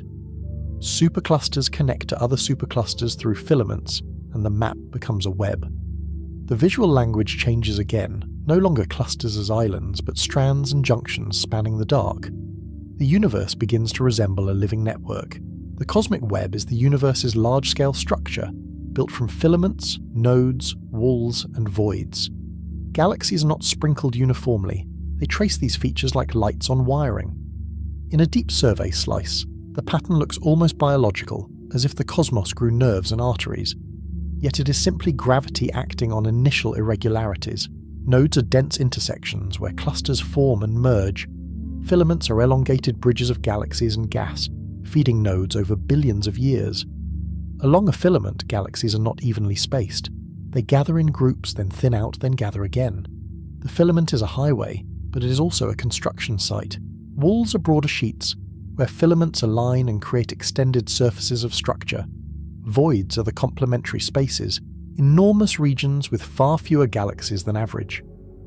When the camera drifts through a wall in visualization, galaxies appear like a thin mist of points, spread across a plane. Then, suddenly the points fall away, and the void opens like a dark ocean.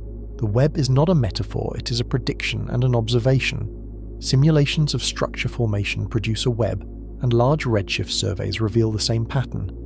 This agreement is one of cosmology's quiet triumphs, because it links equations to the actual arrangement of galaxies. The universe is not only describable, it is testable. In simulations, the web emerges from tiny early density fluctuations. Gravity amplifies those fluctuations, pulling matter into overdense regions while underdense regions evacuate. The early universe was remarkably uniform, yet not perfectly so, and those small differences were enough. Over time, the slight bumps became the cosmic scaffolding we now inhabit. Dark matter is the key scaffolding, because it collapses efficiently and early. It does not radiate energy away like gas, but it forms gravitational wells that guide everything else. Because it interacts weakly with light, it can clump without being slowed by radiation pressure, and it begins shaping structure before stars even exist. In plain terms, it builds the stage before the actors arrive. Baryons follow those wells because ordinary matter falls where gravity is deepest. Gas streams into filaments, heats in shocks, cools in dense pockets, and forms stars in galaxies. The physics is messy: cooling rates, feedback, turbulence, yet the overall choreography is consistent. Where dark matter gathers, luminous matter tends to gather too. This connects back to Chapter 7's unresolved mystery, because the Webb is one of dark matter's strongest fingerprints. We still debate its particle nature, but its gravitational role is hard to escape. The Webb is like a shadow cast by something invisible, and the shadow has shape, thickness, and statistics. You can argue about the source, but the outline is there. Clusters show the same story in a different register, because their mass is mostly dark matter too. Lensing maps and X-ray gas distributions do not match without unseen mass. If you try to account for the observed temperatures and galaxy speeds using only visible matter, the cluster should fly apart. The fact that it does not is a clue that the ledger includes an unseen majority. Now we confront voids directly, because the chapter's awe depends on taking nothing seriously. Voids can span tens to hundreds of millions of light years, and they dominate volume. In a three-dimensional map, the Webb is the minority by volume, while emptiness is the rule. The universe is mostly not where the galaxies are. A void is not perfectly empty, but it is dramatically underdense. It contains sparse galaxies, thin gas, and dark matter at lower concentration, stretched by expansion. The few galaxies inside voids often look different, isolated, less disturbed, evolving with fewer interactions. A void is not merely absence, it is a distinct environment. Voids matter because they shape the Webb's contrast, like negative space defining a sculpture. The universe's largest features are often defined by what is missing. If you removed the voids from the map, the Webb would lose its form, and the nodes would lose their context. The emptiness gives the structure its silhouette. Voids also preserve information about cosmology, because their growth depends on expansion history. The way voids expand and merge is sensitive to dark energy and matter density. As the universe accelerates, voids can become even emptier relative to the average, sharpening boundaries and stretching filaments. In that sense, the voids are still evolving, and they are still telling time. Now we return to Laniakea because it is our local example of Webb-scale organization. It is one basin among many, stitched into the larger cosmic network. The borders are not walls you could hit, but ridges in a velocity field, places where the flow lines split. A galaxy near a ridge may drift one way, while its neighbour drifts another. Beyond Laniakea lies the Shapley concentration and other massive regions that influence flows. The boundaries between basins are like ridgelines, where flow directions diverge. In a visualization, streamlines peel apart as they approach these divides, then curve toward different attractors. It is watershed geography, translated into cosmic motion. This watershed language is not poetic, it is literal in the mathematics of velocity fields. You can compute streamlines, identify attractors, and define basins by convergence. The calculations depend on careful smoothing and error modelling, because galaxies are discrete traces of a continuous field. Still, the result is robust enough to draw a meaningful map. The result is a new kind of address for Earth, more revealing than coordinates on the sky. We live in a galaxy, in a group, in a flow, within a supercluster basin. Each layer is a context, and each context is a set of gravitational relationships. The address is not about where we are placed, but about what we are connected to. This is the chapter's climax because the universe becomes a structured place rather than a scattered one. The cosmos has an architecture, and we are inside one of its corridors. The corridor is not built for us, and it is not aware of us. Yet it is real in the trajectories of galaxies. We are inhabitants of a pattern. Ore escalates here because the structure is both immense and coherent. The same gravity that binds our orbit also shapes filaments hundreds of millions of light years long. The force is familiar, but the scale is not, and that mismatch is part of the wonder. How can the same law govern both a falling apple and a supercluster basin? Now we connect the Webb back to observation, because the viewer needs to trust the map. Redshift surveys measure positions in 3 dimensions, turning sky catalogues into volumes.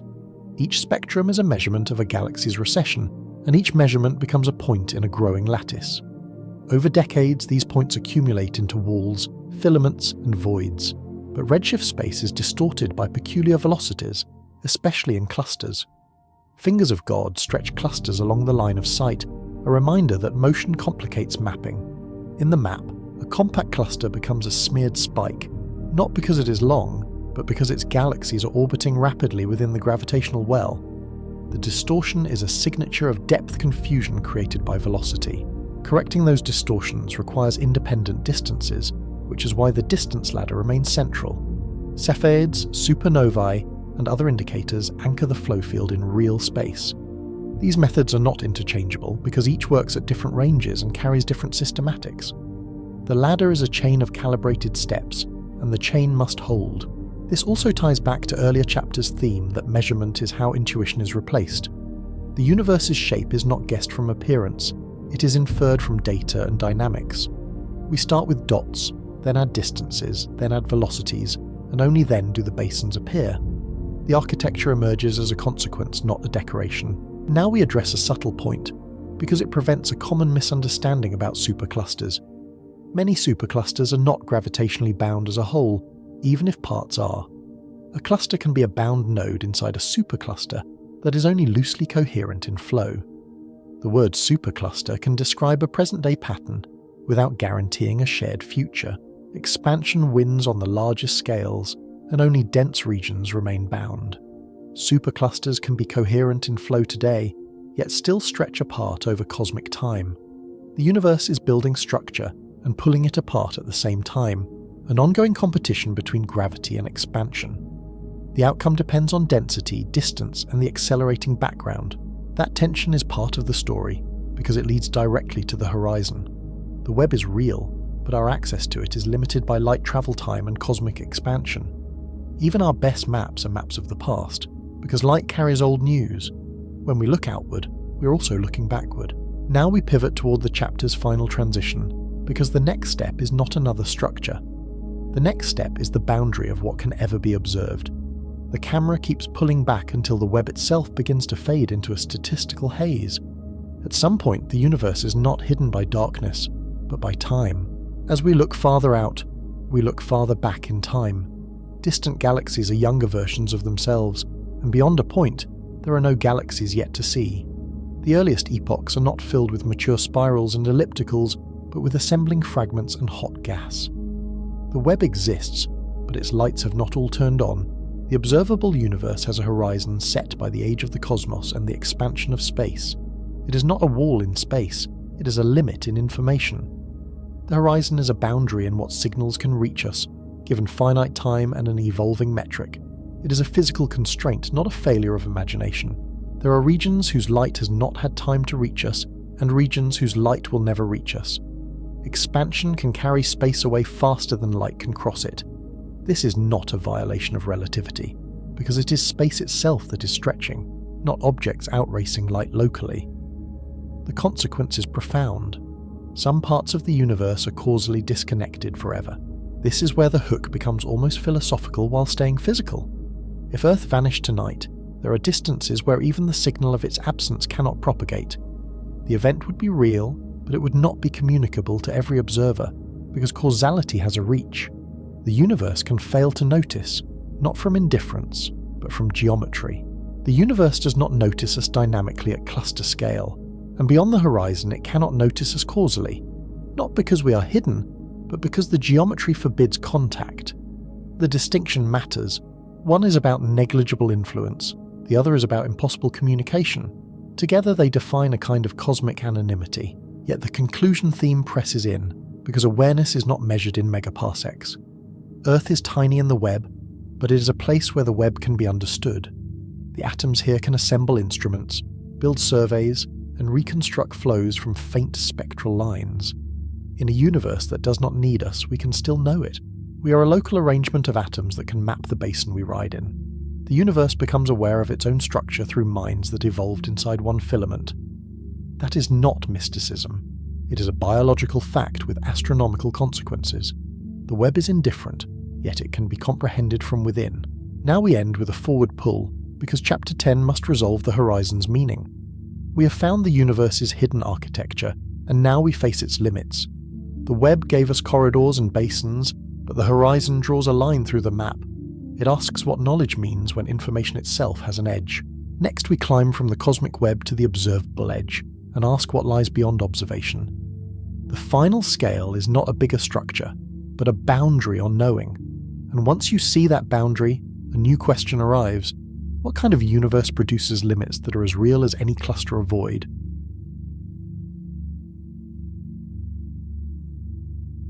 Light has a speed limit and the universe has an age, so information has a reach. Looking outward is also looking backward, because photons carry old news, each one a timestamp, each one a messenger that cannot hurry.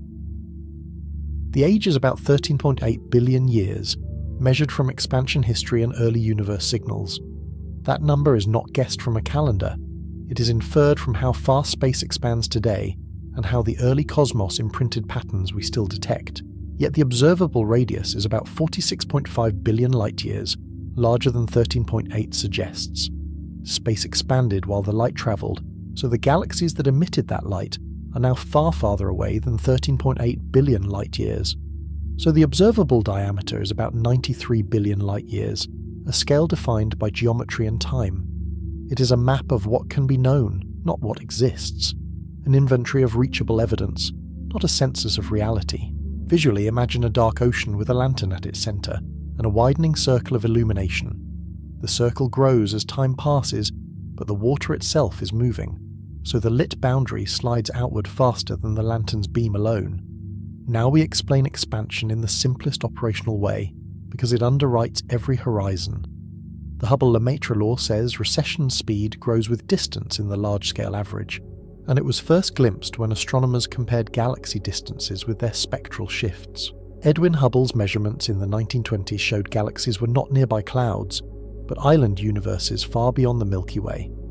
Georges Lemaitre then connected those observations to relativity, suggesting an expanding cosmos, not a static stage. Redshift is the signature, because light's wavelength is stretched with expanding space. Higher redshift means the source is farther and earlier in cosmic history, so a spectrum becomes a kind of ruler and a kind of clock. In practice, astronomers read redshift like a barcode of motion and history. Absorption lines from hydrogen and heavier elements slide toward longer wavelengths, quietly revealing how much the universe has stretched since the light began its journey. This is why distant galaxies can recede faster than light without breaking relativity. No object locally outruns light, but the metric between us can grow faster, because expansion is not a rocket engine pushing matter through space. Relativity limits motion through space, not the expansion of space itself. The distinction sounds technical, yet it decides what signals can ever arrive, and it explains why some regions are effectively sealed off by the universe's own growth. Now we connect this to the hook, because notice requires causality. If Earth vanished tonight, the change propagates outward at light speed, and the first announcement would be silence. No more radio leakage, no more reflected sunlight, no more gravitational tug. Within our galaxy, the news spreads in tens of thousands of years, and nothing else changes. Stars keep orbiting the Milky Way's centre, gas clouds keep collapsing, and supernovae keep detonating, indifferent to one missing planet. Across the local group, it takes millions of years, and dynamics stay the same. Andromeda's slow approach continues, dwarf galaxies continue their looping paths, and the dark matter halo remains the dominant architect of motion. Across Laniakea, it takes hundreds of millions of years, and the ledger never registers Earth.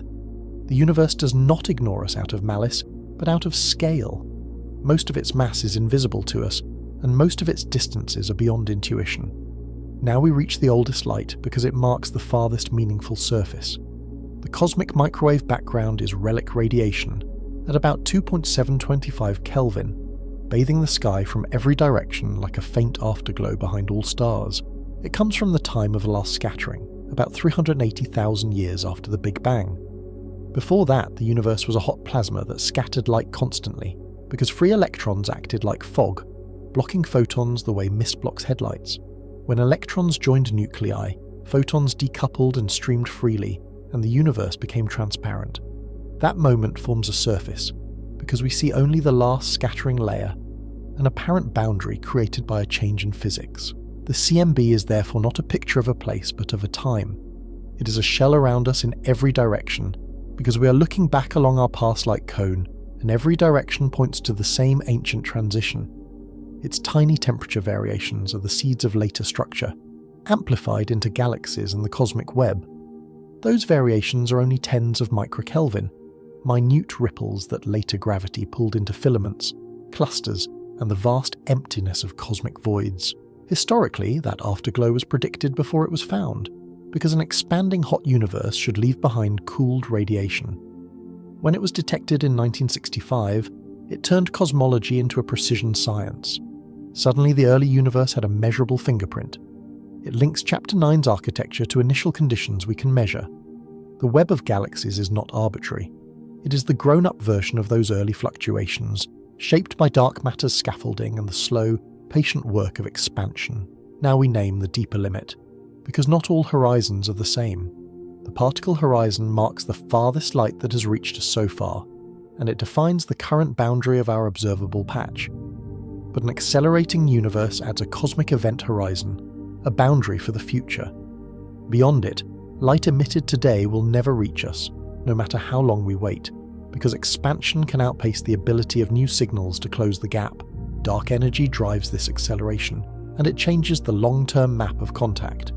Some galaxies we see now will eventually slip beyond communication, even in principle, still visible for a while, yet increasingly unreachable. This does not erase the past light already on its way, but it caps the future. The observable universe is a moving concept, and the event horizon is a closing door, subtle at first, then decisive over cosmic time. Now we bring back earlier boundaries, because the film has been about edges all along. Earth's atmosphere was a skin, the heliosphere was a weather bubble, and the local group had a fuzzy gravitational border, all shaped by forces that weaken with distance. The horizon is the final boundary, and it is made of time rather than matter. It is the strictest version of away, because it is enforced by causality, and because no engineering can negotiate with the speed of light. Now we resolve the scale placement, because the viewer needs a final address. Earth is a planet around one star, in the Milky Way, in the local group, within Laniakea, inside one observable patch, and each step outward trades familiarity for abstraction. That patch contains hundreds of billions of galaxies, and likely far more worlds than we can count. Even so, it is only the part of the universe we can access with light, and even our best telescopes are collecting whispers from a limited domain. Now we return to the lingering question about meaning, because physics alone is not the ending. If Earth goes dark, gravity barely notices, and distant galaxies cannot know, because most of the universe is not merely far, it is causally disconnected from our events. But meaning was never stored in megaparsecs, and significance was never guaranteed by mass. Meaning is generated locally, by minds and relationships inside one small biosphere, by memory, care, and the fragile ability to ask questions. Smallness can be relief, because it shrinks the tyranny of cosmic expectations. Our problems remain real, yet they stop pretending to be the universe's central story, and that shift can make room for humility without despair. The perspective is not resignation, because knowledge is an action we can take. We cannot travel to the horizon, but we can reconstruct it from faint signals and careful inference, turning ancient photons into a coherent narrative of origins. Now we close where we began, with the night sky as the last familiar frame. It is not a ceiling, but a deep map of time, distance, and limits. Pinpricks of light that are also chapters, each one written long before we arrived. The central question is answered without more arithmetic, because the numbers have done their work. Earth is tiny in size and influence, yet profound in meaning, because here the universe becomes aware, briefly, locally, and with startling clarity. If Earth vanished tonight, the cosmos would not notice in its motions, and much of it could never know. Yet tonight, from this small surface, we can notice the cosmos, and feel calm inside its true scale.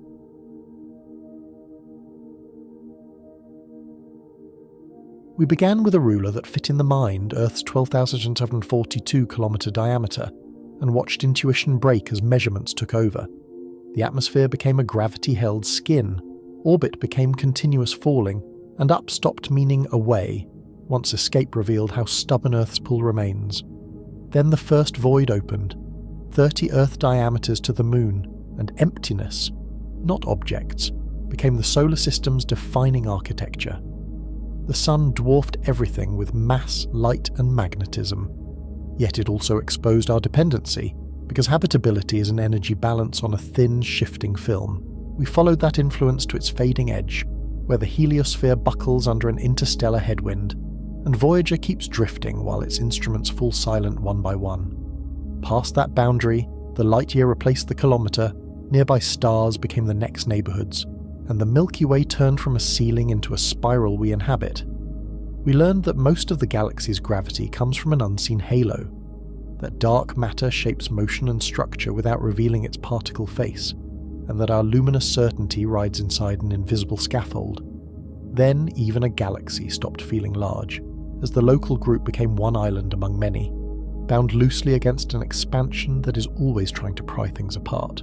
Clusters and superclusters emerged as waypoints in a cosmic web, filaments threading vast voids, with hot X-ray gas and dark wells announcing where gravity has won, so far. Finally, the story reached a boundary that is not a wall but a time limit, the observable universe, where the oldest light marks a horizon drawn by expansion and the age of the cosmos. Beyond it may be more universe than we can name, but not more universe than we can ever see, and that difference reframes what scale truly means. The long puzzles we met along the way became part of the answer too, because the sun's missing neutrinos were not missing at all, they were changing identity and flight, and the corona's heat points to magnetic fields storing and releasing energy in ways we are still learning to read. In every chapter, the same lesson returned with sharper edges. The universe is mostly space, mostly dark, mostly indifferent, and still, it is legible to a mind standing on one small world. So, if Earth vanished tonight, how far would you have to travel before nothing looked different, before the universe wouldn't flinch? Not far in the cosmic sense. Beyond the moon, you would lose the sound of us.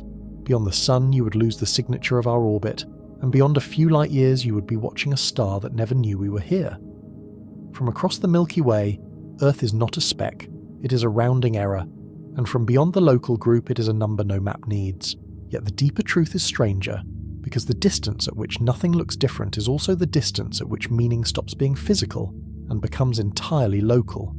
The universe doesn't notice our disappearance the way we do, but that is not a verdict. It is a definition of scale. Away was never altitude, and it was never even escape velocity. It was the moment you leave one kind of influence and enter another. Earth to sun, sun to galaxy, galaxy to Webb, Webb to horizon.